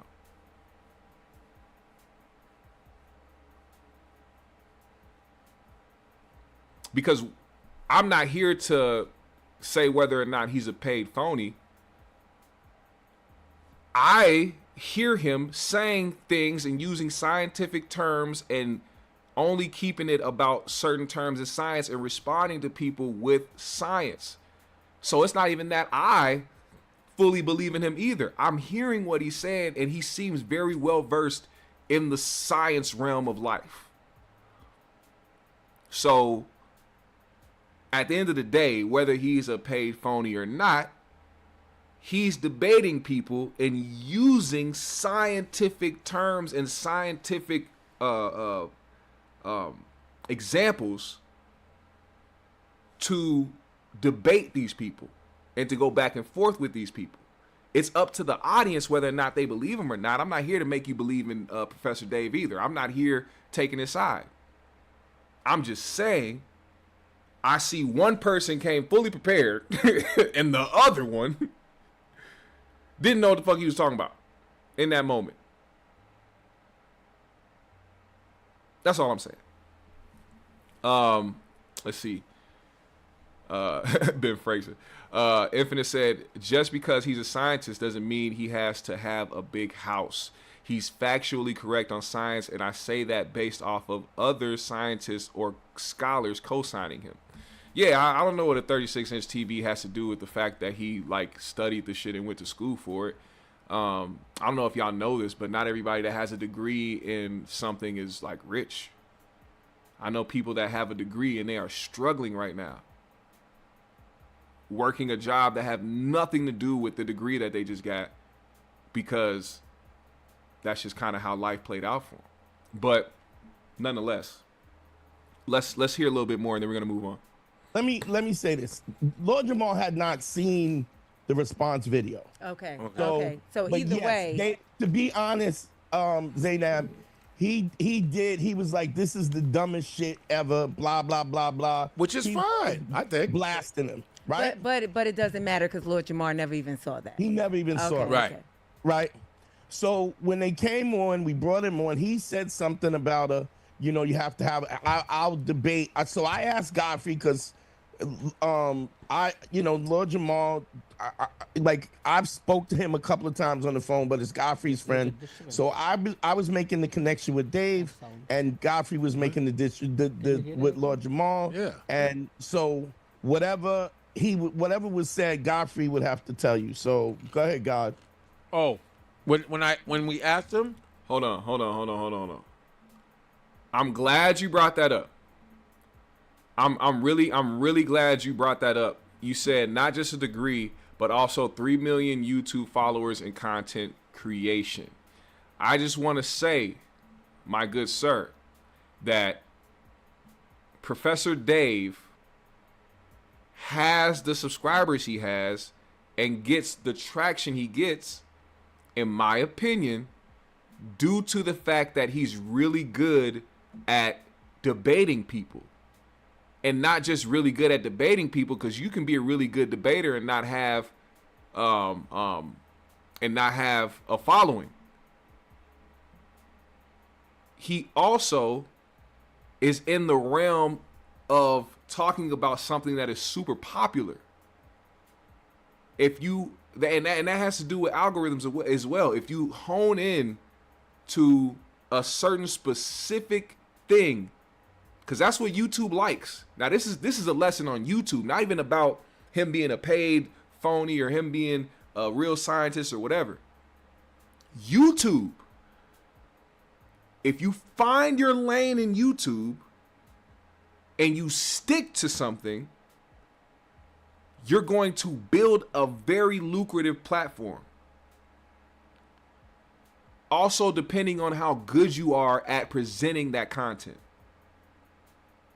And majority of people aren't going to school or trying to get degrees in science. You don't have a lot of people that do that. What they like to do is listen to somebody who already has the information, who already knows what he's talking about, so they can learn from that guy. They don't have to go and try to get a degree or go to school here or have to study or have to do homework or have to do projects. They can just listen to somebody like Professor Dave and get the information that they think they need. Now, I will say, on the other hand of that, it's a lot easier for people to be misled when they don't decide to do their own research or to try to get their own way of learning something or trying to do their own research on something. And only taking the word of somebody else who did the research and went to school for it. When in reality, so many people have gone to school for science and getting their doctorate degree and all types of shit, but we have all types of different people who handle being a doctor, all different type of people who handle being a dentist, all different people who handle being a scientist, all different people who handle being a businessman, an entrepreneur. They don't all do or think the same way. They may have the same talking points when it comes to general things, when it has to do with questions that might arise when it comes to science and when it comes to Earth, but they all have a different way of doing things.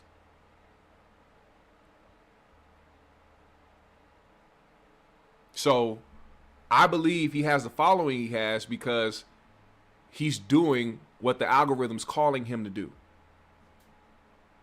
Let's get back to this real quick, and then we're going to move on. Yeah, when you asked him. I said, yo, why don't you go against this guy named Dave, blah, blah, blah. He goes, okay. He said, let me think about it. He said, you know what? I'm going to come through. You know what I mean?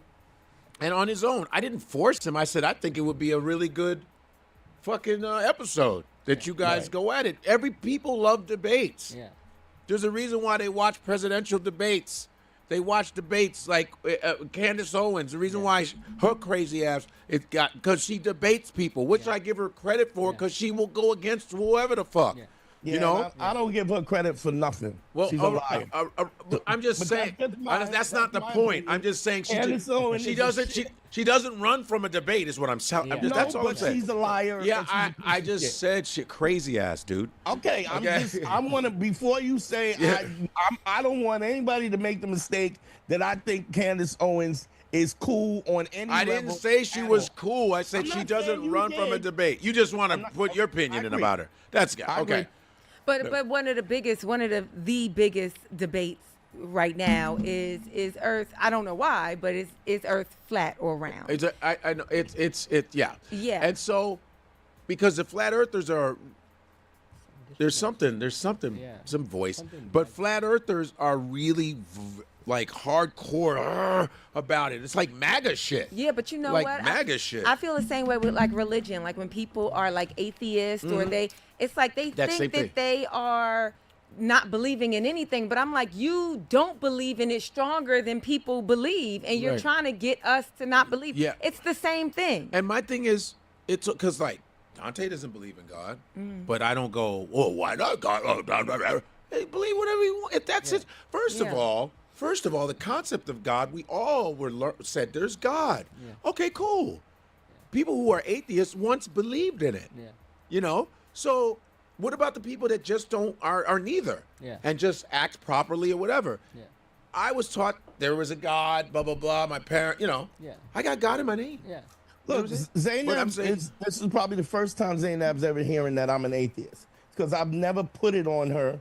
It's like, hell yeah, I want to do this. I'm like, this is going to be great. As soon as he gets on, I'm thinking it's going to be good. He goes, fuck, Professor Day. Do we have that? We're going to show this. And watch. It was very strange. And I was like, it kind of threw me off. All right, here we go. Dave, here's my thing. Man, let me fuck Professor Dave. Before he even get here. You know why? When it comes also kind of ill because at one point he said he went down on his own dad. Yeah. Okay. Yeah, that was weird. Go ahead. And that's where they should have fought, but that's just me. And I was like, this is a platform, like for you to come on and go down that road. It's to, in my opinion, is disrespectful to the platform, because Dave came on as a guest, Jamar came on as a guest. Why would you not expect a blatant, just a basic respect for each other on the platform? Period. Right. And I'm like, so my podcast don't mean shit to you, because I did his podcast. I've never disrespected his podcast. I always was respectful to his podcast. And and then when when they were going back and forth, Dave didn't stand down. He was like, no, you don't know what the fuck you talking about. And I was like, okay, this is gonna be good. Yeah. And it got a little viral. It got a little viral and shit. And then he was like, yo, take this dude off. After that happened, he was like, yo, yeah, man, don't show that shit. Don't show the episode. And I'm like, oh, okay. Because that fucks with my shit. That fucks my money up. You know what I'm saying? Like, don't show it, because we cut it off right away, too. Like, I say, oh, this is going to be cool. Yeah. It happens. And I said I won't show it. Yeah. As a friend, I won't do it. I did not show it. Yeah. And that cuts into my shit. Yeah. And then everybody's like, yo. Godfrey didn't have an episode to put up. And then the other episode, because Dave recorded on his side, Dave got 500,000 views on his side for putting up the clip. So what, and take it how you want. I'm not trying to have nobody not like Lord Jamar and not be a fan of Lord Jamar anymore, even try to shit on Lord Jamar. He lost the debate very badly. It looked very bad for him, and it did put a stain on him and his reputation by doing that. Because once you engage in a debate and you lose that badly, it's a stain on your reputation, regardless. People can still fuck with you and still be a fan. You can still have a bunch of flat earthers supporting you, and even, people that enjoy music and are fans of Brand Nubian, or even just fans of you and your viewpoints.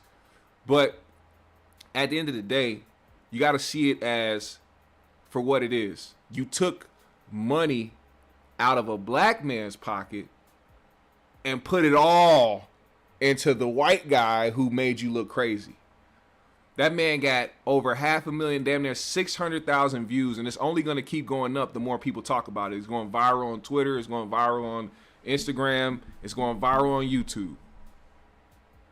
That man got to benefit off of you looking crazy on that platform. And the only thing you was worried about is Godfrey not putting it up. So, like I said, you can take it how you want to, but the facts are the facts. The only person that benefited from that episode was Professor Dave.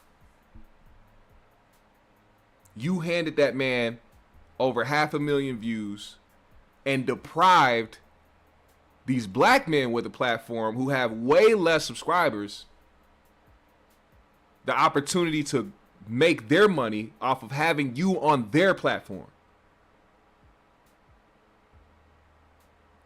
That's just what I don't like about it. And of course, Lord Jamar can always have respect. It's always going to be respect, but you cannot be exempt from criticism, especially when something like that happens. Now, if you want to see the rest of this explanation video, go ahead to In Godfrey We Trust. Go check out this podcast. Go check out Lord Jamar's podcast. And also, if you like to listen to scientific debates and scientific jargon, go ahead and check out Professor Dave's YouTube channel as well. We have to move forward, man. We have to move forward. So, Corey Holcomb was on the 5150 show last week. And what he had to say about Michelle Obama made its rounds on social media. Now, the reason why he had such vitriol and such disdain for Michelle Obama is because she decided that she wasn't going to show up to the Donald Trump inauguration with her husband, the first black president of the United States of America, Barack Obama.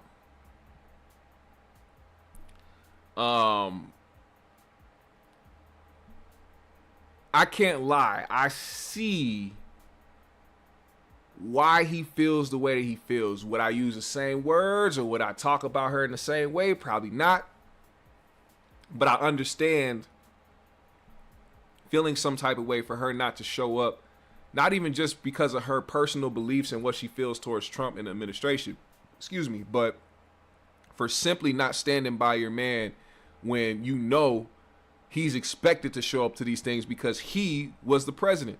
And not just the president, but the first black president. You had the first black president standing on stage with all the other presidents being the only nigga up there by himself. It's not like you had to stay home with the kids. Kids grown as hell. It's not like you had other obligations. You were the first lady. I feel like showing up for him in that way to support him would have been the best option. But some people can't get out of their own way. Let's hear what Corey had to say about this. I'm saying, do you see this picture? Look at Trump's wife. Have you ever seen her look happy? We're not dissing her. I'm just saying. Have you ever seen her look not happy? Look happy. Did you see her at the inauguration? She looked like the Hamburglar.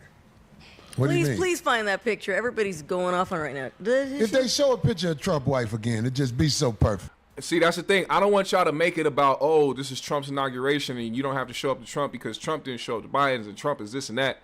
This is not about whether or not she was showing up for Trump.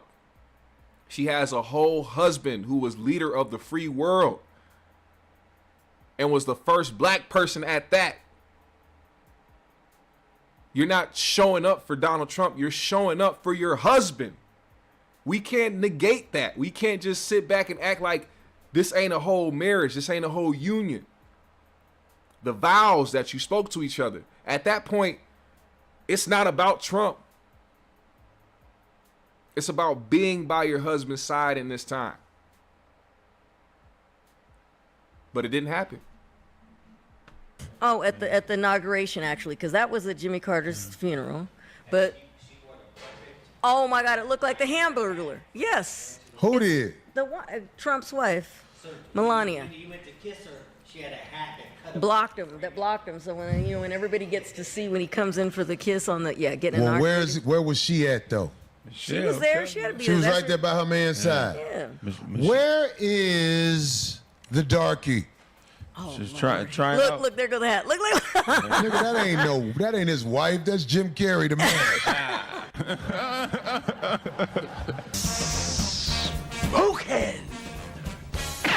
Smoking. That's Vega from Street Fighter.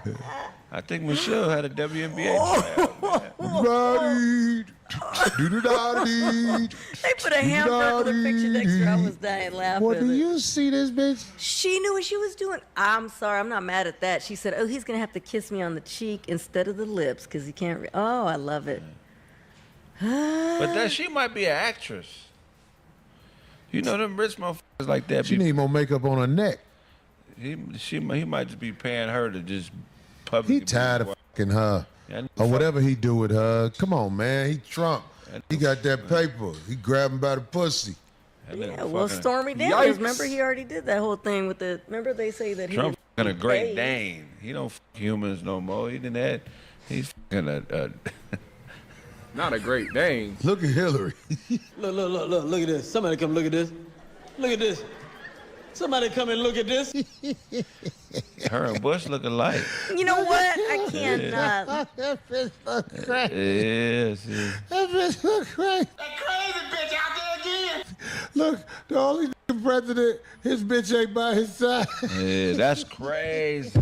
Damn, I didn't even think about that. What a hoe Yeah. Where's she at? I cannot. Same old shit. Her and Oprah fucking. That's what's going on. Oh, shit. Oh, yeah, let me correct that. Money Mar, you are absolutely right. It wasn't even something that had to do with Trump. It had to do with President Carter's memorial. He died. So even more reason why she shouldn't have had an issue to go. Because it wasn't something that was specific for Trump or specific for anything. Maybe it's because Trump was going to be in the same room. You know, I wonder how she felt when she seen Barack and Trump just laughing and smiling together. You know what? Let me roll back a little bit, man. Let me roll back a little bit. Let me rethink my stance, man, cause you know, Trump and MAGA are part of the reason why there is a narrative not just about Barack, but Michelle as well. They've been calling Michelle a man for years. I'll be damned. This is where Barack owes his own wife loyalty. I'm not going to sit next to this bitch ass nigga who had all this shit to say about me and my wife and got his followers calling my wife a man when I done seen that coochie face to face for the last 40 years. Fuck you and your little side talking, your small talking, your last bitch. Fuck you. I would have sat there with my head straight. Trump would have been trying to talk to me. I'd be like, I'm here for President Carter. This just my assigned seat.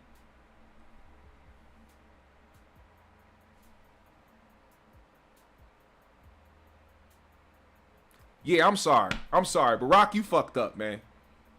You fucked. I wouldn't do that. I wouldn't do that. You talk about my lady like that. You talk about my wife like that, the mother of my kids like that. You not getting no energy out of me. You spent your entire campaign run trying to shit on me and talk about that I'm not really from America. I'm really from here. I'm really from there. Huh?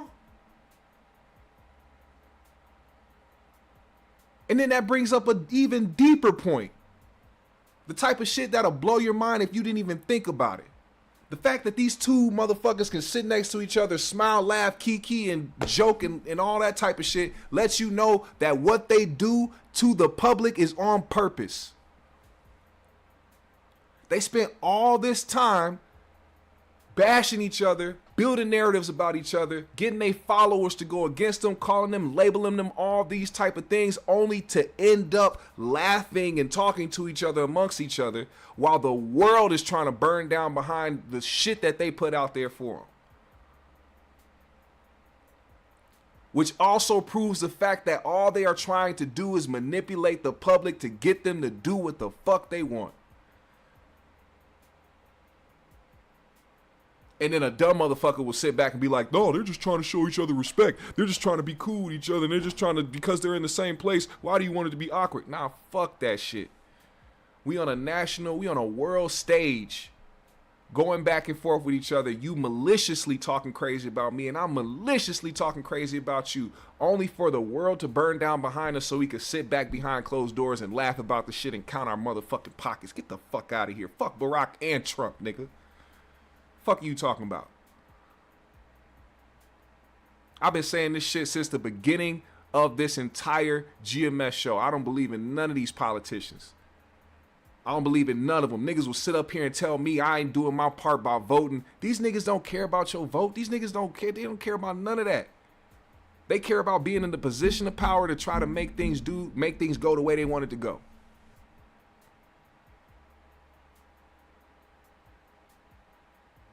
I don't believe in none of them.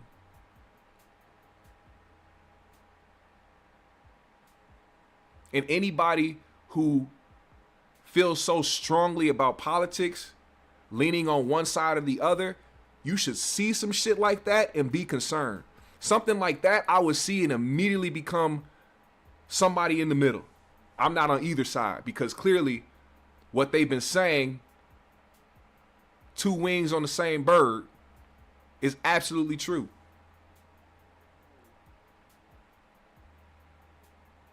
We ain't even gotta listen to this whole shit, man. We ain't even gotta listen to this whole shit. Let's get to this academic shit, cause I'm about to work myself up in here. Then I'm gonna have Secret Service and the FBI knocking on my door because I'm saying some real shit. Nah, we ain't finna do that. Y'all get what I'm saying. Now, DJ Akademiks is in hot water because he is being accused of grooming a 15-year-old kid who is a young streamer by the name of Nord. They had a very weird exchange through Discord. We we gonna say some real shit about this because you got to understand, there's a time and a place for everything. It's a time and a place for everything. And then when you build up a platform and you know the type of society we live in where people are hypersensitive or really quick to try to be outraged about something and to try to take you, like, people already don't like DJ Akademiks. So doing something that is going to make people further not like you or question you or try to make it seem like you are doing something wrong, you gotta be more thoughtful than that. So what happened was, DJ Akademiks was on the Discord. Apparently the story goes this kid was really boo-a-bidal. I can't say the word or else YouTube will get mad. But he wanted to delete himself. And he was very down about his family's financial situation, all this type of stuff. And DJ Akademiks decided to hop on this guy's stream and talk to him. And this is how part of that conversation went. Listen here. Yo, Nor, what's your address? I'm gonna send some strippers over there. Slow down, yo. I'm 15. I hope you know that, bro. You trying to get... You scared of women, bro. I'm not scared of women. Yo, bro, you trying to put me on a case. You trying to put them on a case. So? What you mean, so? That's weird. Trying to look out. If a 15-year-old says trying to put him on a case and said it sounds weird, I think that's where you should shut the fuck up. It's like that Dave Chappelle skit. If the motherfucker say that, you gotta shut the fuck up. Shut the fuck up, nigga. You should never just keep going. And they ended up doubling down. Listen here. You know all the rappers lost their virginity to like old women, right? Like, Wait, hold on. So you tell me that there's not another 15-year-old that you could bust down? Oh my God. Yo, bro. And that's Akademiks talking. Yo, like, I'm serious. So there's not another 15-year-old you could bust down. And Akademiks talking about another 15-year-old girl that he could bust down. Akademiks, they already calling your man's a freaky ass nigga 69 guard. Do you think that this is gonna help your situation? They just gonna put you in the same category. And given the things that you were saying in this shit, I don't blame them. You go to school? All right, imagine.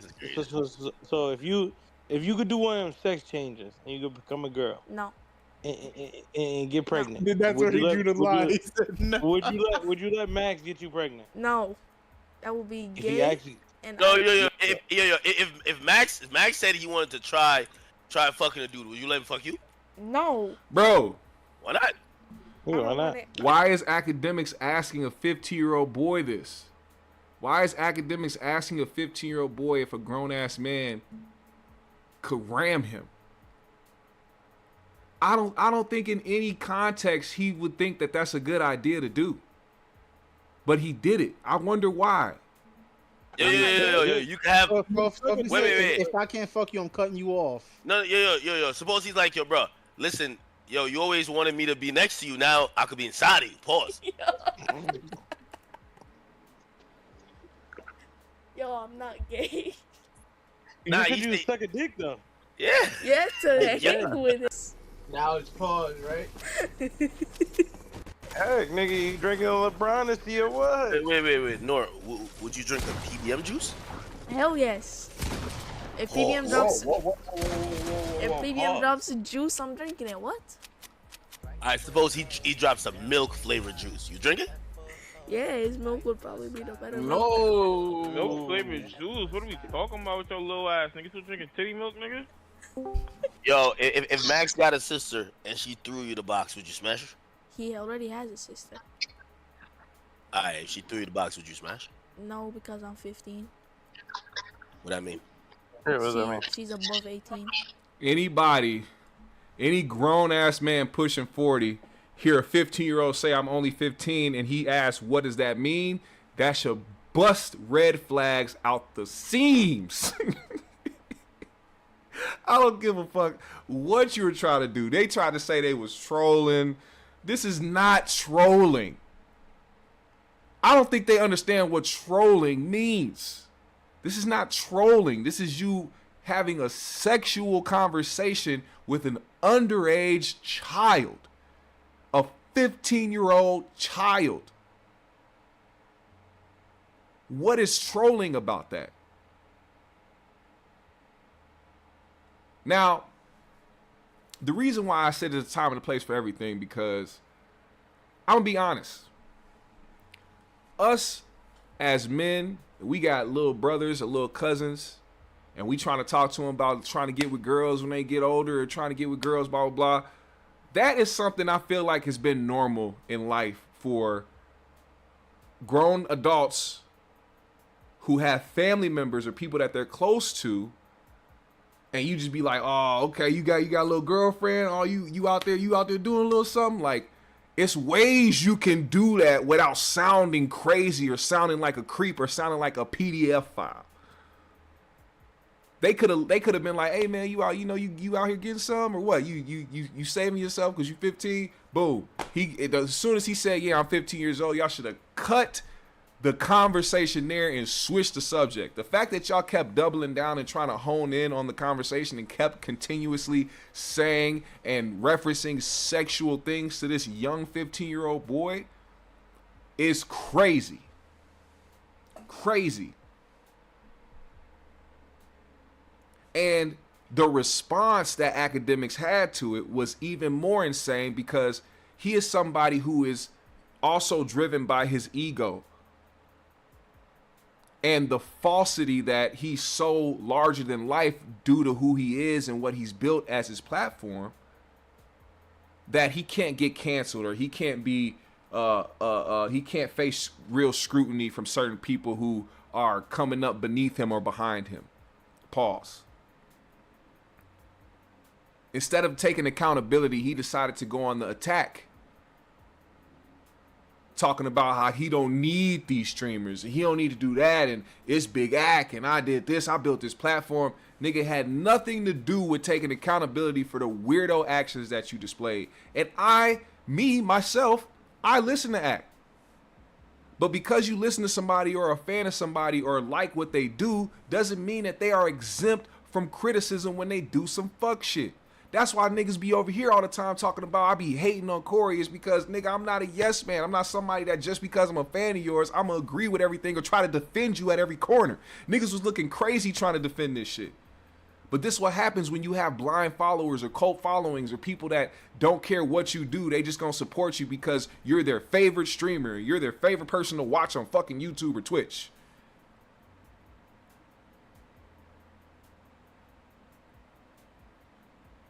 When I was 15, I was trying to twiddle some pooter. I was trying to get up in there. I was trying to see what it felt like. But that was me at 15. Clearly, this 15-year-old kid is not interested in that at all. So when you hear that, don't try to go deeper. No pun intended.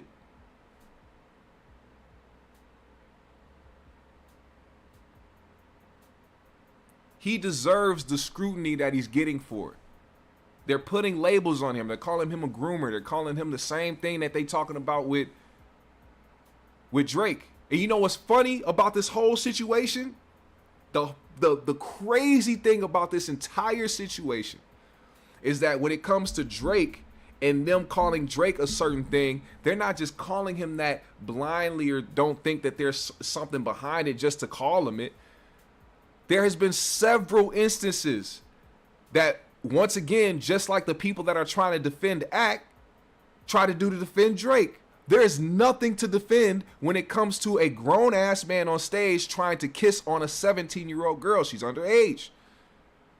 And she told you how old she was before you proceeded to go and kiss on her and hug on her and tell her that her breasts feel nice up against you. Drake did that. That's on video. We see it. So if you say Drake likes young girls, he can't hit you with a defamation suit because there's a video of him liking a young girl. Not just that, but a friendship with a 14, 15-year-old girl at the tender age of 33. Why is a 30-something-year-old man trying to have a close friendship and relationship with a 14, 15-year-old girl that you don't know her family, y'all didn't come up together, you didn't grow up with her dad, you don't know her, you don't know nothing about her besides the fact that she was on a hit TV show on Netflix.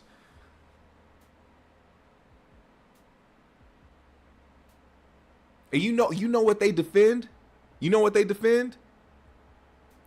Oh, the girl that was on stage with him, she said it wasn't an issue. She said he didn't do that, and the people picked her out in the crowd, and nothing happened. She doesn't feel offended. Hey, I'm sorry. That's cool. But just because she doesn't feel offended or that she was okay with it doesn't mean that Drake didn't have interest in a young girl. What the fuck are we talking about? We got to look at his actions. Same with the Millie Bobby Brown girl. Just because she said nothing inappropriate happened, and just because her parents said nothing inappropriate happened, doesn't mean that his intentions of having a fucking friendship or any sort of relationship with a 14, 15-year-old girl should not be looked at.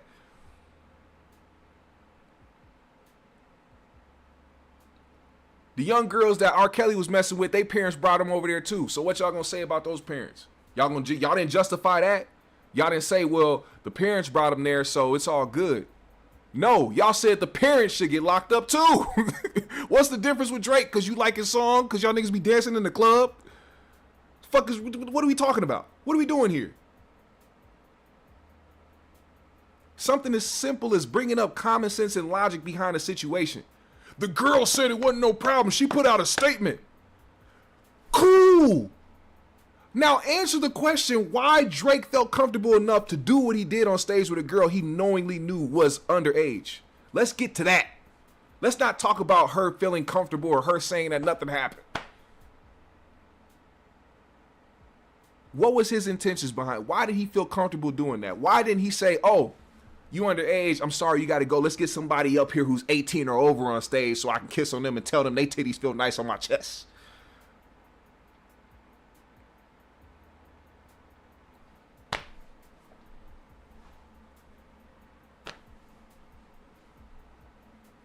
And then people think it's a Kendrick fans versus Drake fans thing. No, now it's starting to get to common sense and logic versus dumb niggas.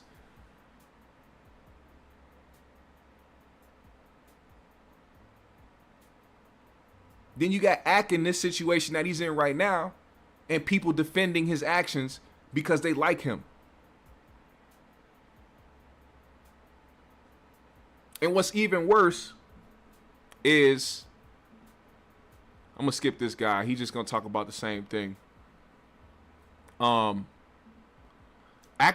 page. This is an Akademiks page that's run by somebody else, but it's for Akademiks. His page is Akademiks' page. Just because he has somebody else running the page doesn't mean that it's not a reflection on Akademiks. There's another thing that people get so stupid about when they see this account post things about people.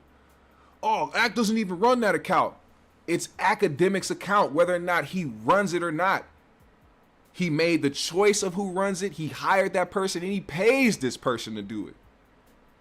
He pays this person to post constantly on this Twitter page. And what they do is spread crazy propaganda. And I know from Akademiks' standpoint, he's only looking at it from a revenue standpoint. If we can continue to make hit tweets, if we can continue to trigger people and get people to just like and retweet and react to what we're doing, we can get paid because that blue check is going to send us a check every goddamn month. Do you think Akademiks really cares about triggering people or making people look bad? Especially when he could just say, oh, somebody else runs that account. Well, why don't you do something about it? Akademiks got mad because this Black Boy Max guy called him out and said what he did was weird.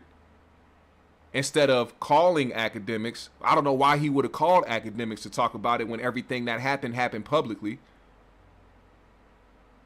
And they were using his name in it. You said you told this 15-year-old boy if Black Boy Max wanted to smash him, would he let him? And then get mad at Black Boy because he addressed it publicly saying what you said was weird. Can anybody tell me the type of logic in that thinking? Where's the logic in that? You mad that a nigga didn't call you because you publicly talked about him sodomizing a 15-year-old boy? Get the fuck out of here, bro. Be smarter than that. I know he's smarter than that. But because he found his back up against the wall, like I told you, when people's backs be up against the wall, the true self really starts coming out. And instead of taking accountability for the things that he said, he started getting defensive. He started going in trying to say things about this dude and having his page post up propaganda talking about, oh, Black Boy Max is facing backlash for asking an 11-year-old girl on Discord moderator how he likes to clean his butthole.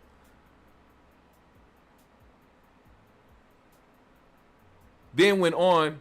Also, this loser got locked up again. I don't wish jail on anybody, but this guy is a fucking clown. And when you put yourself in the position to be back in the same position you tried to so hard to get out of, where even somebody like Drake tried to help you get out of that situation, only for you to go back because you want clout and you want to look like the top demon of Toronto, you deserve to be where you're supposed to be. You a fucking clown. Going on to post more shit about this guy saying he was grooming, like, oh, look, he's trying to groom a 9-year-old. Oh, look at him over here trying to get sexual with a 14-year-old girl. Oh, here's once again Black Boy trying to groom multiple 9-year-olds to sexually interact with e-girls has surfaced. Literally trying to defame this man and then on top of that, you say you cool with the guy. He brought it up to you that your pages are posting propaganda about him and trying to paint him in this light. You see the posts are still up. You want to know why they're still up?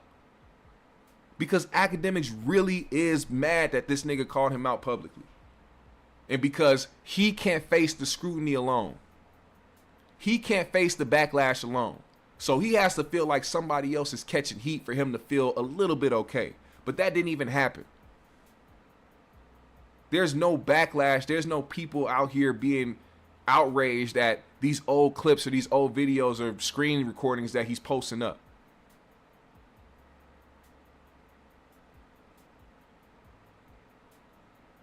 You gotta own that shit. Own the fact, and then on top of that, when you get defensive, it lets people know that's gonna raise questions like, are you really this type of guy? Do you really think it's okay to talk to a 15-year-old boy like that? Do you think that this is cool? You being defensive and instead of taking accountability and being like, yeah, I got carried away. I was doing too much for the stream. I shouldn't have did all that. That shit was weird, bro. My bad. I was trying to be funny. I was trying to troll. I wasn't even thinking about the fact he was 15. You could have said so much shit to take accountability. Instead, you got defensive and tried to go and put somebody else out there to try to build outrage around their name.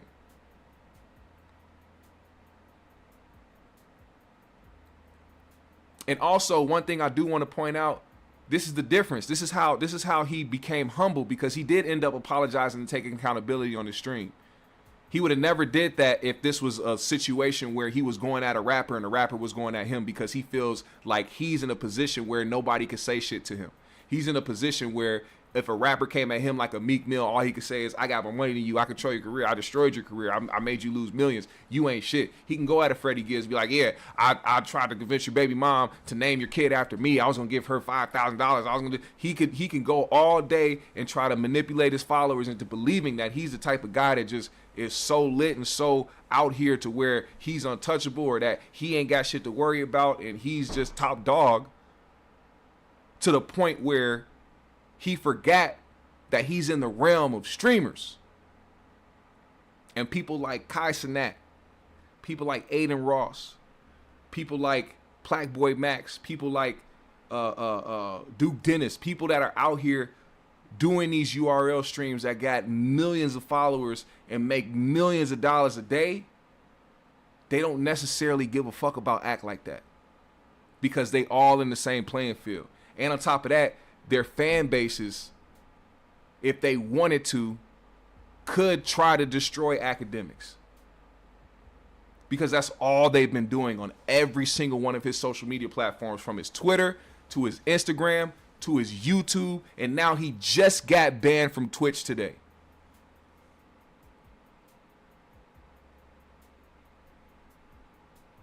they've suspended him before or banned him before for certain things, but he's got his account back. But when it comes to the top paid streamers and the top guys on that side, who you think they gonna protect? Akademiks or the several guys over here who already make them millions and millions, maybe even billions of dollars every year?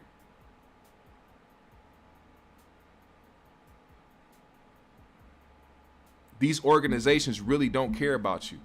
And if you start to look like you're going to put them in jeopardy, they will cut you loose fast as fuck. The same thing goes for Drake. As much as Drake has done for music, for UMG, for other artists, all that shit don't matter when the company don't fuck with you. And they'll take your ass down, don't matter who you are. You could be Michael fucking Jackson. And then they'll say you had a drug problem. But in Drake's case, they'll say he had gambling debt or there was a gambling problem and people caught up with him in the gambling world because he owes so much money. In reality, they just don't want to pay that nigga.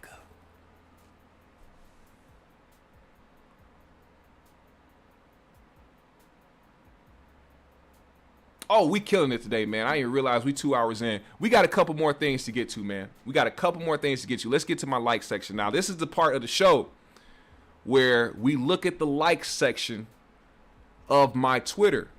This was inspired by a very overweight, unhealthy scumbag who I found out his like section on Twitter was horrendous.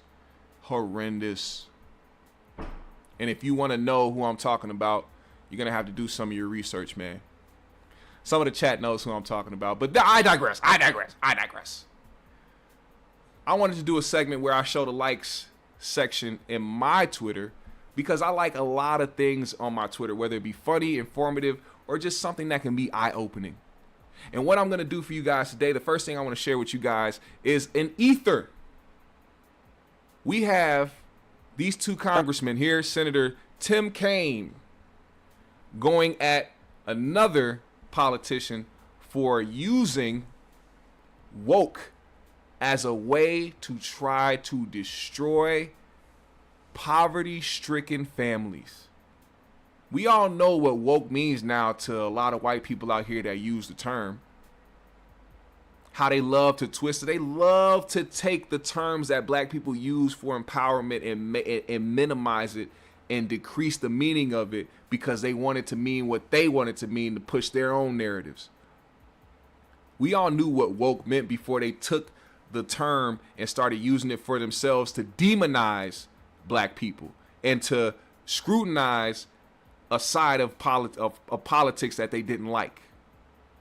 The same way they did with Black Lives Matter, because they didn't want to come to terms that the simple basic human decency of Black Lives Mattering, they didn't want to come to the conclusion that they just didn't care about Black lives. What they had to do was attach themselves to the organization that wasn't shit.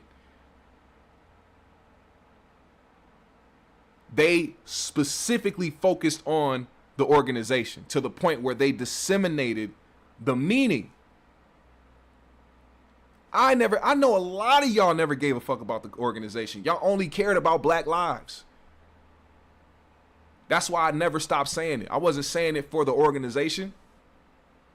I was saying it because I care about my black people and their lives and the safety of them in this country and how they've been treated for centuries. But of course, racist white people and far-right conservatives and Republicans took that, focused on the organization, and demeaned it to the point where other black people sit up there talking about, yeah, Black Lives Matter is this and Black Lives. Bitch, you black. You should care about black lives just as much as the next person.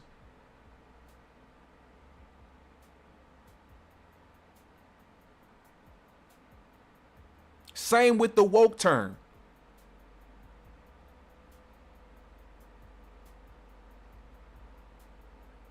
Now let's get to this. Because y'all got to understand, it's more than just talking points on the internet with people arguing with each other all day. That don't mean shit. But when policies start coming into place, when people start trying to change other people's livelihoods and take things away from them that actively help them in this country due to certain terms that they've taken for themselves and twisted and used for their own narrative, it's a problem. Listen to this. You were the president of the Center for Renewing America, and the think tank produced a 2023 budget proposal calling a commitment to end woke and weaponized government. Do you remember that? Yes, Senator. And that's the correct title? Yes, Senator. It's 104 pages of details to end woke and weaponized government. And it proposes deep cuts to the SNAP program. Is providing nutrition assistance to low-income kids woke and weaponized? Senator, I'm not here to talk about the budget that the center put out. I'm here on behalf of the president. Yeah, but you just said you did that. I want to know what's woke and weaponized about providing food assistance to low-income kids. Because woke means nigger.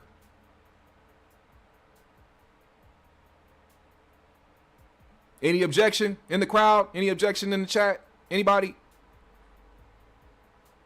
That's why. Well, again, I'm not here on behalf of my center, on behalf of the president. I know that, but this is your work product. I mean, you can say it's not woke and weaponized, or you can tell me why it's woke and weaponized. I don't think SNAP programs or benefits for kids are woke and weaponized. You agree with me? When we refer to the federal government being weaponized, we're referring to bureaucracies that... Okay, so and you notice how he skipped saying woke. He just said weaponized. You trying to cherry pick one of the words because you don't want to look like the racist white man that you are. You don't want to look like the person that used woke in some type of sort of legislation, because then you look crazy. You look like the person that was sitting on Twitter all day watching other far-right conspiracy theorists use the word woke against black people or against the left, if you will. Because it's not just black people that are Democrats. We all know that. But see, that's why it fucks me up when people talk about Donald Trump, whether or not he's a racist. I don't care if one person is a racist or not. You know what I care about? The fact that there's a large majority of racist individuals that support that party. And a lot of the narratives that they push against the left or Democrats are pointed directly at their hatred, which is black people.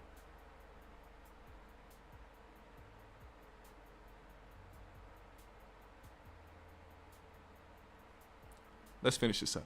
You're not in. You didn't include SNAP. You proposed to cut SNAP, but you're not saying it's woke and weaponized. I am not going to answer questions about the Center for Renewing You America's propose product. deep cuts to Pell Grants.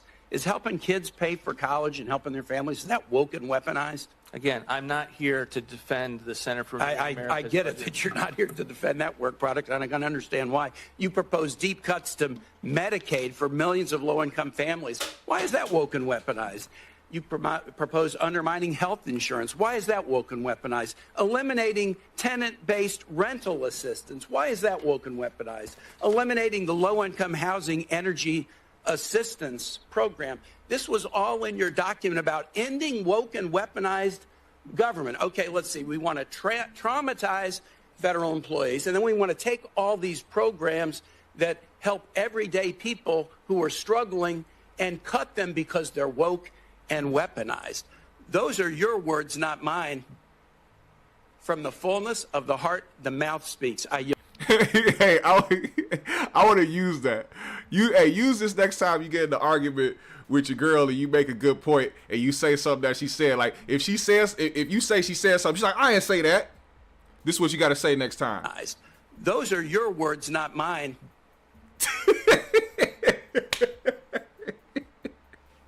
Those are your words, not mine. I didn't say that out of my mouth. You said woke and weaponized. It's funny when you actually call these people out in real life because they're so comfortable being around other people that think the same way as them that when they actually get called out by the opposition in front of people or just in real life, simply in real life, they don't know how to answer that because they know that the root of why they do what they do and why they say certain things that they say is rooted out of bigotry and racism. That's a fact. If you're not comfortable of saying or explaining why you said something, There's a hidden agenda behind that. You have a hidden meaning, or you have a altered meaning of why you said what you said, but you're trying to use it as a political form to get things passed in government that will not benefit the people that you hate. I thought America was about Americans. It didn't matter whether you were a Democrat or Republican. You're supposed to be out there serving the people. But this goes back to my Barack and Trump comments.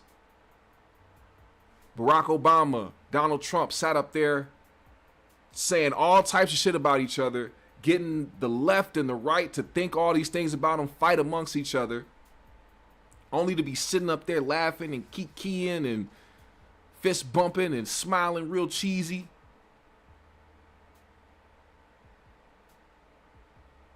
Cannot trust these people, man. At the end of the day, you cannot trust these people at all. Let's move on, man. I got more things than likes. We got a couple more things before we get out of here. I appreciate every single one of y'all that has pulled up today, man. It's been really dope. We got a couple more videos to go through before we get out of here, but we've been here for 2 hours. I've just been excited to be back on my setup, man. Like, the 2 hours done passed so quickly. I don't even know what the fuck. I'm looking at the time right now. I'm like, I got other shit I got to do. I got to go to the store. I gotta go pick up my daughter from school in a couple hours. I'm over here just. I'm happy to be back in my setup, man. I'm happy to be back motivated. I'm happy to be back encouraged to do this shit. And it's gonna be a lot more, man. We're gonna be going live. I'm going live tomorrow. And I'm going live tomorrow night. Make sure y'all tune in to 3Gs. Don't you forget about 3Gs. That is the best show on YouTube. Better than my show. Better than I'm telling you, 3Gs, the only thing that we are missing with 3Gs is a bigger audience. We got everything else. We got everything else handled.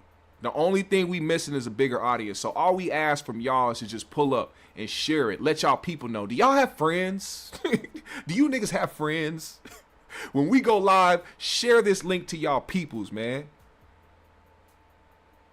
The only thing we are missing is a larger audience. And I know that y'all can definitely help with that. Because we fuck with y'all like y'all fuck with us. Now, speaking of racism, a lot of people feel like racism has depleted in this country. They feel like all the racist, bigoted individuals and Klansmen were left in the 60s or some shit. Meanwhile, I'm watching a video of a black man recreating him drinking out of the colored or the whites only drinking fountain. If he's still alive, where the fuck do you think all the people that hated him went? Where do you think, or who do you think stopped teaching their young about their ideologies that they've had for centuries? Do you think that the ideas just stopped? Do you think that they just stopped telling or teaching their kids how to be racist just to continue on the line of bigotry and racism? Do you think that shit just stopped? Here we have a family out of West Virginia, a couple. They are accused of adopting black children and forcing them to work as slaves. This is in 2024, 2025 that this is happening. And y'all think the racists just disappeared, and the people that have ill intentions and wanna harm and traumatize black people is just out of this. This is just out of here. Y'all don't feel that way. There's no racism anymore. We're just crying victims. We're just playing victim. We're just complaining about nothing. We have all the opportunities everybody else has. Nobody's racist. Nobody's attacking you. Where's the KKK? Oh, they're right here. Listen to this. Lance and Whitefeather kept motion-activated Arlo cameras on the children, one in the shed on the 14-year-old boy and 16-year-old girl, and one in a room upstairs with no bed, only a tarp floor that stayed on the 9-year-old girl and 11-year-old boy. The video showed a daily routine of waking up early and being forced to stand with hands on head, unable to change or shower, receiving only peanut butter sandwiches to eat before going back to bed on the floor. In the shed, the teens used a camper toilet, holding a sheet up for each other to shield the other from the camera. Lieutenant Pyle said she first began hearing about this in August before the shed discovery, but testified could never quite get a hold of a CPS worker to follow up. There was a contact made with a worker once, but there was no further contact to coordinate going and making a visit to the residence. When it's a young black child in an environment that they don't see fit, they are quicker than Sonic the goddamn Hedgehog to get that child up out of there and put him in the goddamn system. You tell me why there was no follow-up or no immediate action taken for this type of environment. How did these people get away with this for so long? How was CPS involved in any way, shape, form, or fashion, but there was no any type of action taken? I'll tell you why, but y'all already know why. Together. The jury saw days of video the Arlo cameras saved, including the moments deputies busted in the door on the shed on October 2nd. You're okay. The children were turned over to Child Protective Services, and when Lance and Whitefeather got back with 2 of the children that night, they were later arrested. But that was just the beginning of their charges and the investigation. On Friday, the jury got an inside look at Whitefeather's cell phone. This included text messages between she and Lance where they referred to the kids as monkeys and pigs. Often Lance would describe physical punishment where he said he, quote, knocked one of them. We saw one text where Lance said, quote, somebody didn't say thank you, and his sandwiches disappeared. Fam.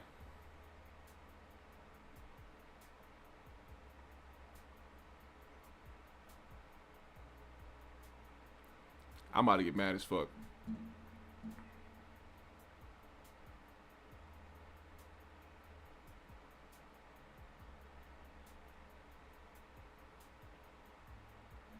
Yeah, we're going to cut that. We're going to cut that. I didn't watch that whole thing. I watched part of it. I was like, you know what? Let me save this for the show and try to go through it. I'm not going through that. I'm not playing the rest of that.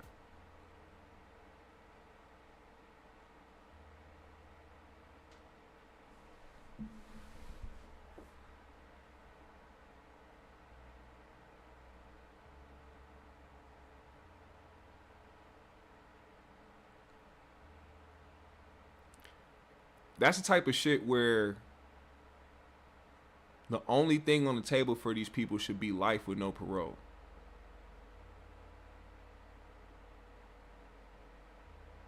There should be no conversation in that courtroom besides how many consecutive life sentences can we give these 2 piece of shit ass, racist, hunky ass bitches.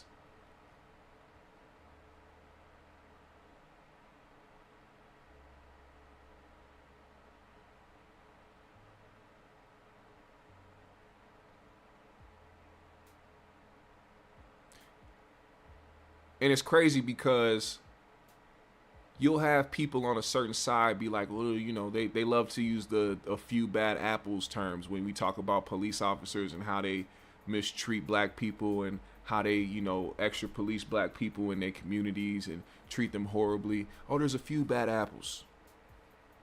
Where do you think these 2 learn this behavior from? Did it just spring up? Did they just think about it one day and be like, oh yeah, we should do this to a group of black kids? Or do you think that how intricate they had that shed and that housing set up where they had mats on the floor and had all this shit set? Do you think that came out of nowhere? They just devised this plan? Or do you think that this was something that has been going on for decades with other young black children? Because it's no conspiracy to me that there are extreme races that still exist in this country by the masses. And this stuff this stuff happens behind closed doors.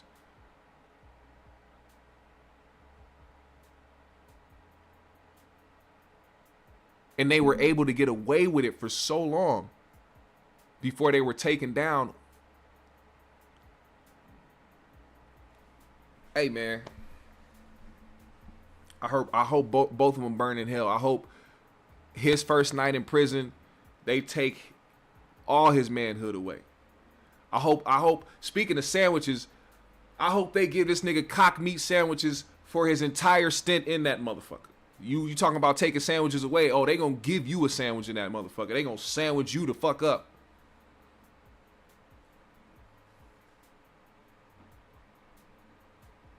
I hope a big burly bitch inside the prison takes this woman and has her way with her. Cause it's so quick to say, oh, I want them to just die. I want them to get fucked up in prison. Nah, man, they gotta suffer. They have to suffer the way that them children suffered. They have to suffer, and they have to suffer 100 times worse. 400 times worse. You get me?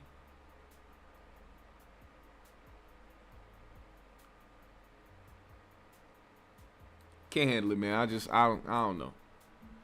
That was extremely. And on the subject of racism, a real estate agent, a guy who has built up his career as a real estate agent, living in a very nice neighborhood, living in a I don't know if it's multi-million, but I know it's a very, very nice house in a very, very nice neighborhood. In 2025, you can't pull up into your own goddamn driveway as a black man, or else this might happen. We need you.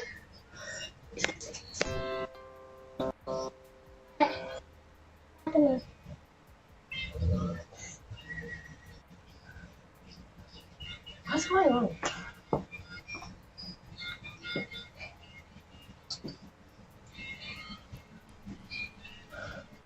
Look how this supposed scared white woman with 2 young children is acting when she sees somebody who she thinks is a threat. She's not trying to get away from this guy. She walks right up to a house ringing the doorbell and is concerned about what he's doing in his own driveway. I don't know. I mean, you have to ask yourself this question, because a lot of people will come up to the defense and be like, well, she probably didn't know he lived there. They'll try to come up with some type of excuse. But then you also have to ask yourself, or even ask other white people. Let's do that. Ask your local white neighbor, how many times have they been profiled in their own neighborhood pulling up to their own house? Ask them that. Let's finish the video. I digress. Do you live here? Yeah. You do? Papa. I don't believe that. What? I don't believe that. So what are you doing? Rory, come on. Rory, come on.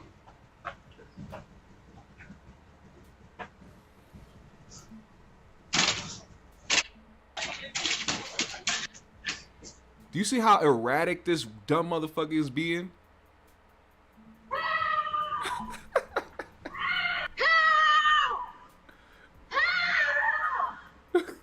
Did someone come here? That was my wife. Somebody chased her up here. And she had kids. Who chased her? She said somebody in a silver truck. A gray truck. And he came around the corner, and I was in the street. And so I come up, and I just have my kids. And so I'm like, gonna pretend that I'm coming home. And so I pull up, and I start walking to your back gate. And he stops here, and he goes, are you looking for someone? And I said, nope. And then he sat here, and I was like, I need to get in. Well, that's my husband. That's why he lives here. Yeah. He lives here. So he came in and he said there's a lady screaming. And I'm like, that's... She got all worried. Oh, you hear those laughs? You hear those laughs? That's the laugh of, oh shit, we look like racists. We've been caught. Imagine this, man. Imagine this. You the fucking trespasser. You the person that's not supposed to be there, claiming that somebody else isn't. And oh my God, do racist, scary ass white women love to lie. I was chased down the street. You put your husband on a dummy mission because you lied about being chased. The nigga didn't even get out the car. He rolled down his window and asked, who are you looking for? On his own property. And look how so scared she is that somebody was chasing her and there was some guy outside that didn't really live there. How scared she is that she came right back to the same spot.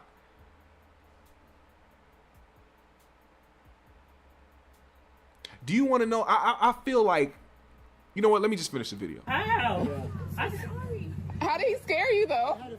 I just seen her in the driveway and I was like, are you looking for somebody? Because I was pulling up out. And I saw someone walking in our driveway too, and I'm like, why is someone walking in our driveway?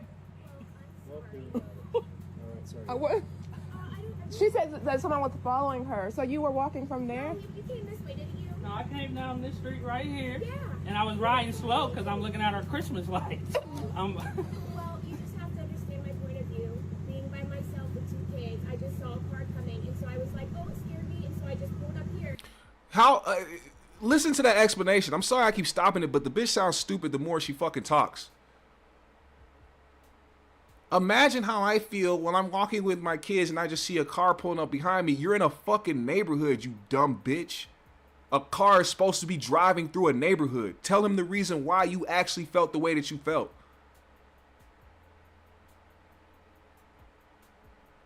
And on top of that, this is a really nice neighborhood. I would have loved to seen the truck that he pulled up in, because I can guarantee you this wasn't no bust down ass, raggedy ass truck that he pulled up in. So not only did it look like he was supposed to be in the neighborhood, but you went on somebody else's property because you a scary ass bitch. And I kept thinking, this could be his house. But you didn't say, this is my home. You just said, are you looking? And I was like, I did. When you was on the porch, you asked me, did I live here? I said, You see how white women lie?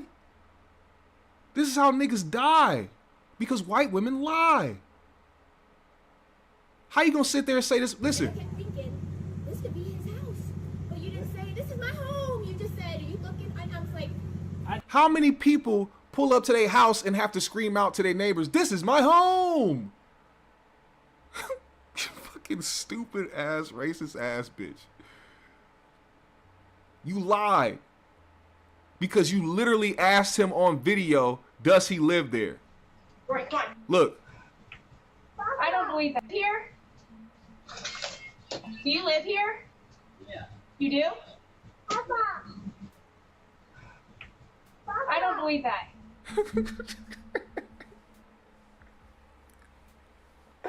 You didn't yell out the window, this is my house. Bitch, you asked him if he lived there. He said, yeah. You said, you do. He said, yeah. And you said, what?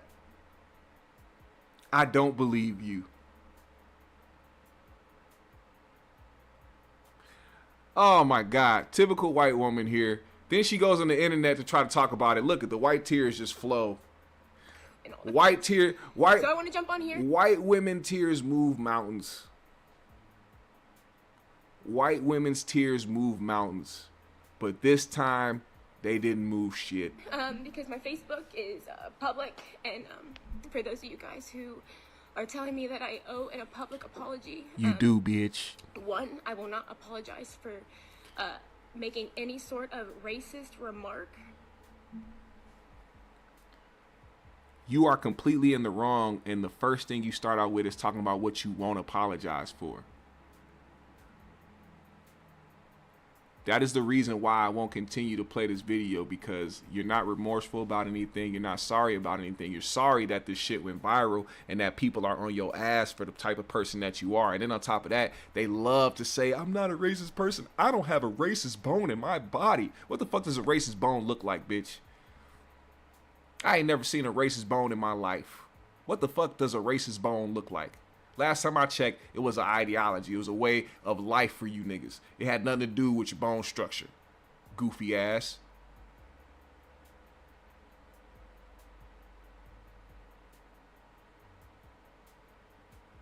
You're crying because people know now what type of person you are on a large scale.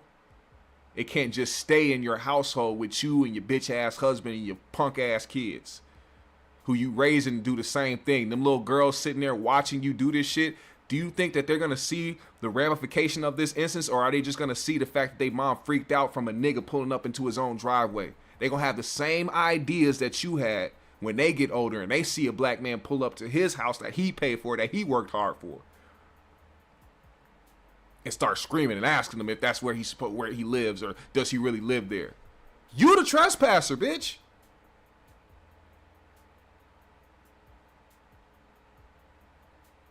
That's why I'm glad that they came out to talk about it, because they shouldn't just let her get away with it and shouldn't just take her apology for an apology. She only apologized because she got put out on a large scale. They talked about it here on Nightcap. I'm just going to play a couple seconds of it and we're going to move forward. You ain't got on your Buckeye shirt, but congratulations to your Buckeyes to you. And I think that's your wife? Yeah. Congratulations, ma'am. Thank you for joining us. Mike, if you can, go back. I know it was in November, and here we are in late January. If you can recount the events as you remember, as vividly as you possibly can. Yeah, I can remember. It wasn't too long ago. I was leaving one of my real estate job sites in the inner city, wrapping it up for the day. It was about 5:15. Took me about 45 minutes to get home. So I'm proud to go home. Shannon, something I want you to know is when they say it's an affluent neighborhood, it's one of the most wealthiest neighborhoods in Ohio. Wow, congrats. And my house is the best house in the That's what I'm neighborhood talking about. Because Come on now.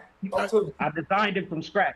I'm an architectural designer. I bought the land, I financed the land, designed it from scratch, and I built it from the ground up using all my resources. So proud to come home. I'm pulling up, checking out my Christmas lights we just put up for the holiday season. And there happens to be a lady in the driveway with 2 kids. So I don't think nothing of it. Kids coming in and out my house all the time. I got kids, got a family over here. I don't think nothing of it. I think she's looking for the front door. I say, hey, are you looking for somebody? She doesn't answer. She then proceeds to go to the porch. So I'm like, okay, so she's probably coming over. So I pull in the driveway. I'm about to park, and she rings the doorbell and comes to the front of the front porch and stops me and says, do you live here? And I said, yeah, I live here. She said, well, I don't think so. So I said, well, what are you doing here? She says, I don't think you live here. Picks the kid up, drops the stroller, hops off the porch, starts running, and I hear screaming, yelling for help. At that point, now I'm in fear. I'm in fear because I know what we face as black men in America. So I rush to the garage, park in the garage, come in the house. My wife's in the office. I said, babe, some white Caucasian lady, she just jumped off our front porch, screaming, yelling for help. I don't know if she's gonna call the police. I'm pacing back and forth. I don't know what's about to happen. 6 p.m., regular day. We pacing back and forth. I don't, at this point, I'm like, I don't know what's about to happen. She comes back before the police gets here. I don't want to go outside. I don't want to go outside with them outside. And the police pulls up, and I don't know what's going to pop off. If the police pull up, altercation happen, anything could happen. Right. I know they're going to side with them. So my wife's come outside, and she just wants to figure out what's going on because she's in shock. And I'll let her say how she ended up coming outside or whatnot. Okay, when he comes. Yeah, when he came home and he said, there's a. I was going to ask you. Oh, go he ahead. comes into the house. He says, babe, there's a white lady standing on our porch. She's running, yelling, screaming. I don't know what this is about. And so what's going through your mind when he explains what he just encountered? I'm sorry, I want to continue this, but I also don't want to get flagged over here. So if you guys want to see this, it's on the Nightcap. You guys can watch this in its entirety. What I'm going to do right now is show you guys, because H.H. Randall just brought it up. He said, did y'all see Officer Tatum making excuses for her? Let me tell y'all something about Officer Tatum. This guy, Officer Tatum, is somebody who does the workings of white supremacy. You remember what I was just telling y'all about when it comes to people talking about woke or talking about Black Lives Matter and how they convince other black people of what Black Lives Matter really means, because they try to hang on the fence of wanting white acceptance so bad that they want to go against their own people. This is what he said about Black Lives Matter. You shouldn't have an ounce of respect for anybody claiming Black Lives Matter at this point when they don't give a flying flip about black police officers. They don't care about black conservatives. They care nothing about black people in the hood. They don't even raise money for people in the hood. They don't care about black men who are out here doing the right thing, that need a hand up, that need help out. How many businesses have they gave these millions of dollars to? How many black businesses have they sustained during the shutdown? None. How much money went to George Floyd's family that they raised after his death? None. How many went to any of these people? They have done nothing but sit around and bash people as a racist, domestic, terrorist organization. That's how I look at them. Point proven. The basic human decency of Black Lives Mattering means nothing when you can hold on to the organization to help push a certain narrative because these racist, white, bigoted, bitch ass niggas made you do it, you coon ass, punk ass bitch.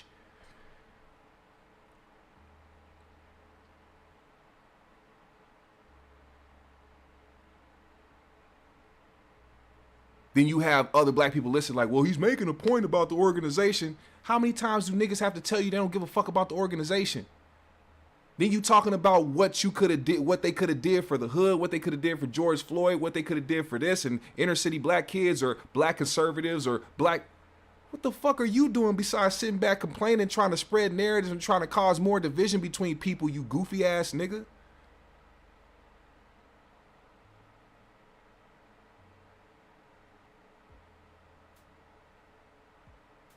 Do you see what I'm? That's my example. Subliminal. You just proved my point. He's not wrong about Black Lives Matter, the organization. But ask yourself this question: why is he focused on the organization when the fucking core and the foundation of Black Lives Matter had to do with black lives?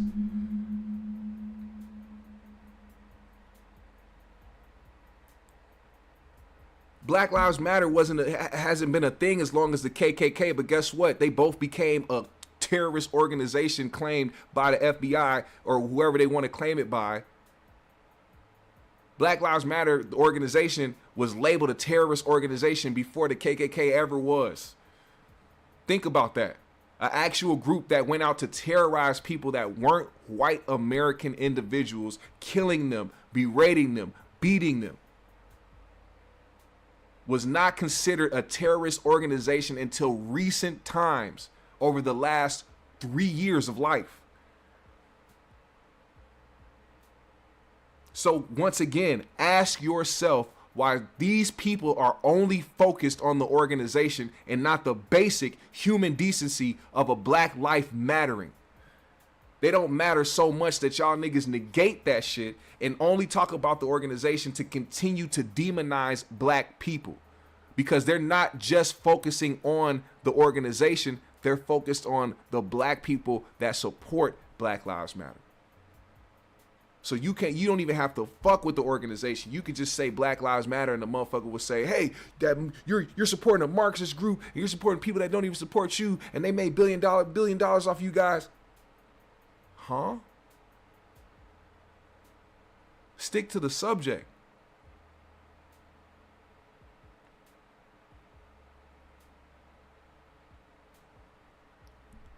Now, let's hear what he had to say about the instance we just watched. Do you live here?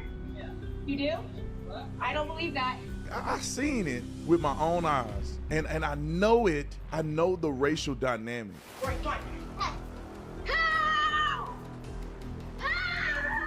In my mind, I was even thinking maybe this could be his house, but in that moment, I was in complete protector mode. There was just, like I said, nothing you could say at that point that was going to get me to trust that this really was this person's house. I've been in Ohio my whole life, and I faced racial discrimination at its highest peak. I'm very sorry. You told me that you said you didn't think I lived here. I'm so sorry. Did she? You see how he cut the video? Do you see how he cut that video? We watched the same video. But he cut it at certain points to make her look like she was apologetic and that she was remorseful for what she said. When in reality, if you actually would have played the video, I wonder if he even played the whole shit when she was sitting right there in his face. She lied to this nigga to his face. She lied. She lied and said that he didn't even say that was his house when in the same goddamn video he said he lived there. And then you don't think that there's a racial aspect to this because you want white acceptance so much and you want to be the black man to be the white savior because you're a Republican and a former police officer. Nigga, suck a dick. Fuck you and her.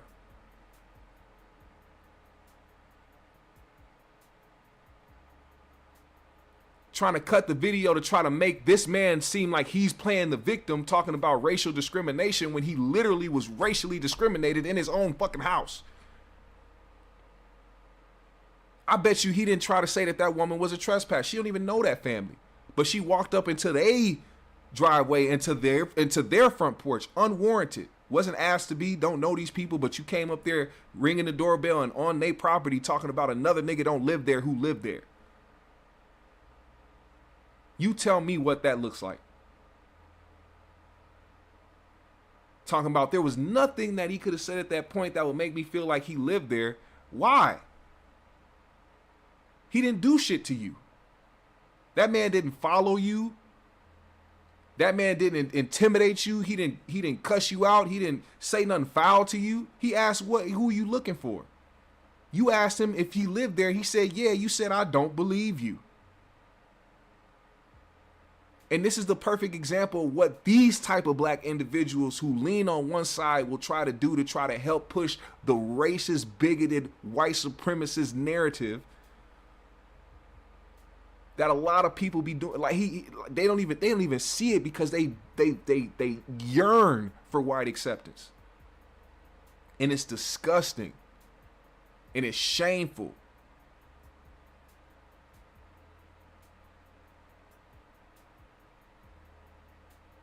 Oh man. I'm sorry I didn't have nothing funny.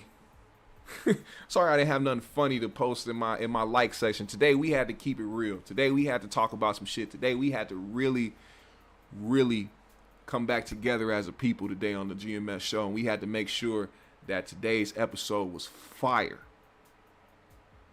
Which it was. I can't remember the last time I went 3 hours on anything. 3 hours, man. Oh my God. First of all, shout out to Sean for sending the 15 in the Cash App. Shout out to Anthony for sending the 20 in the Cash App. Shout out to Sean Mims for the $19.99 super chat.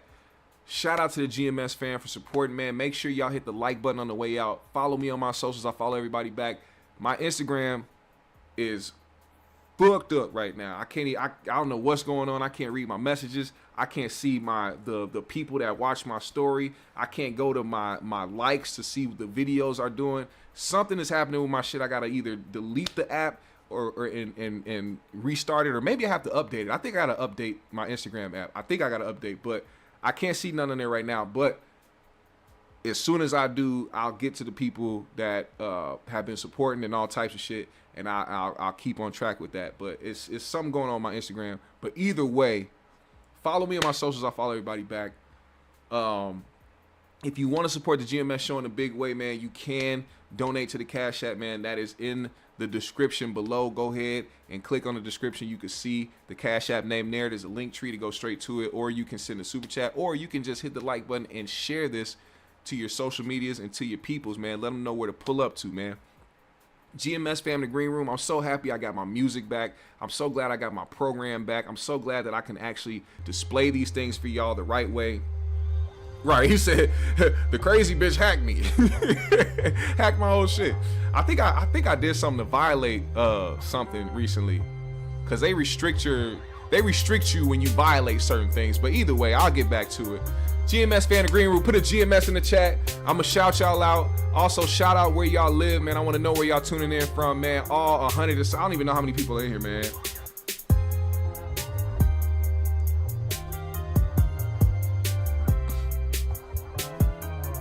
Hey, hey, hey, hey, hey.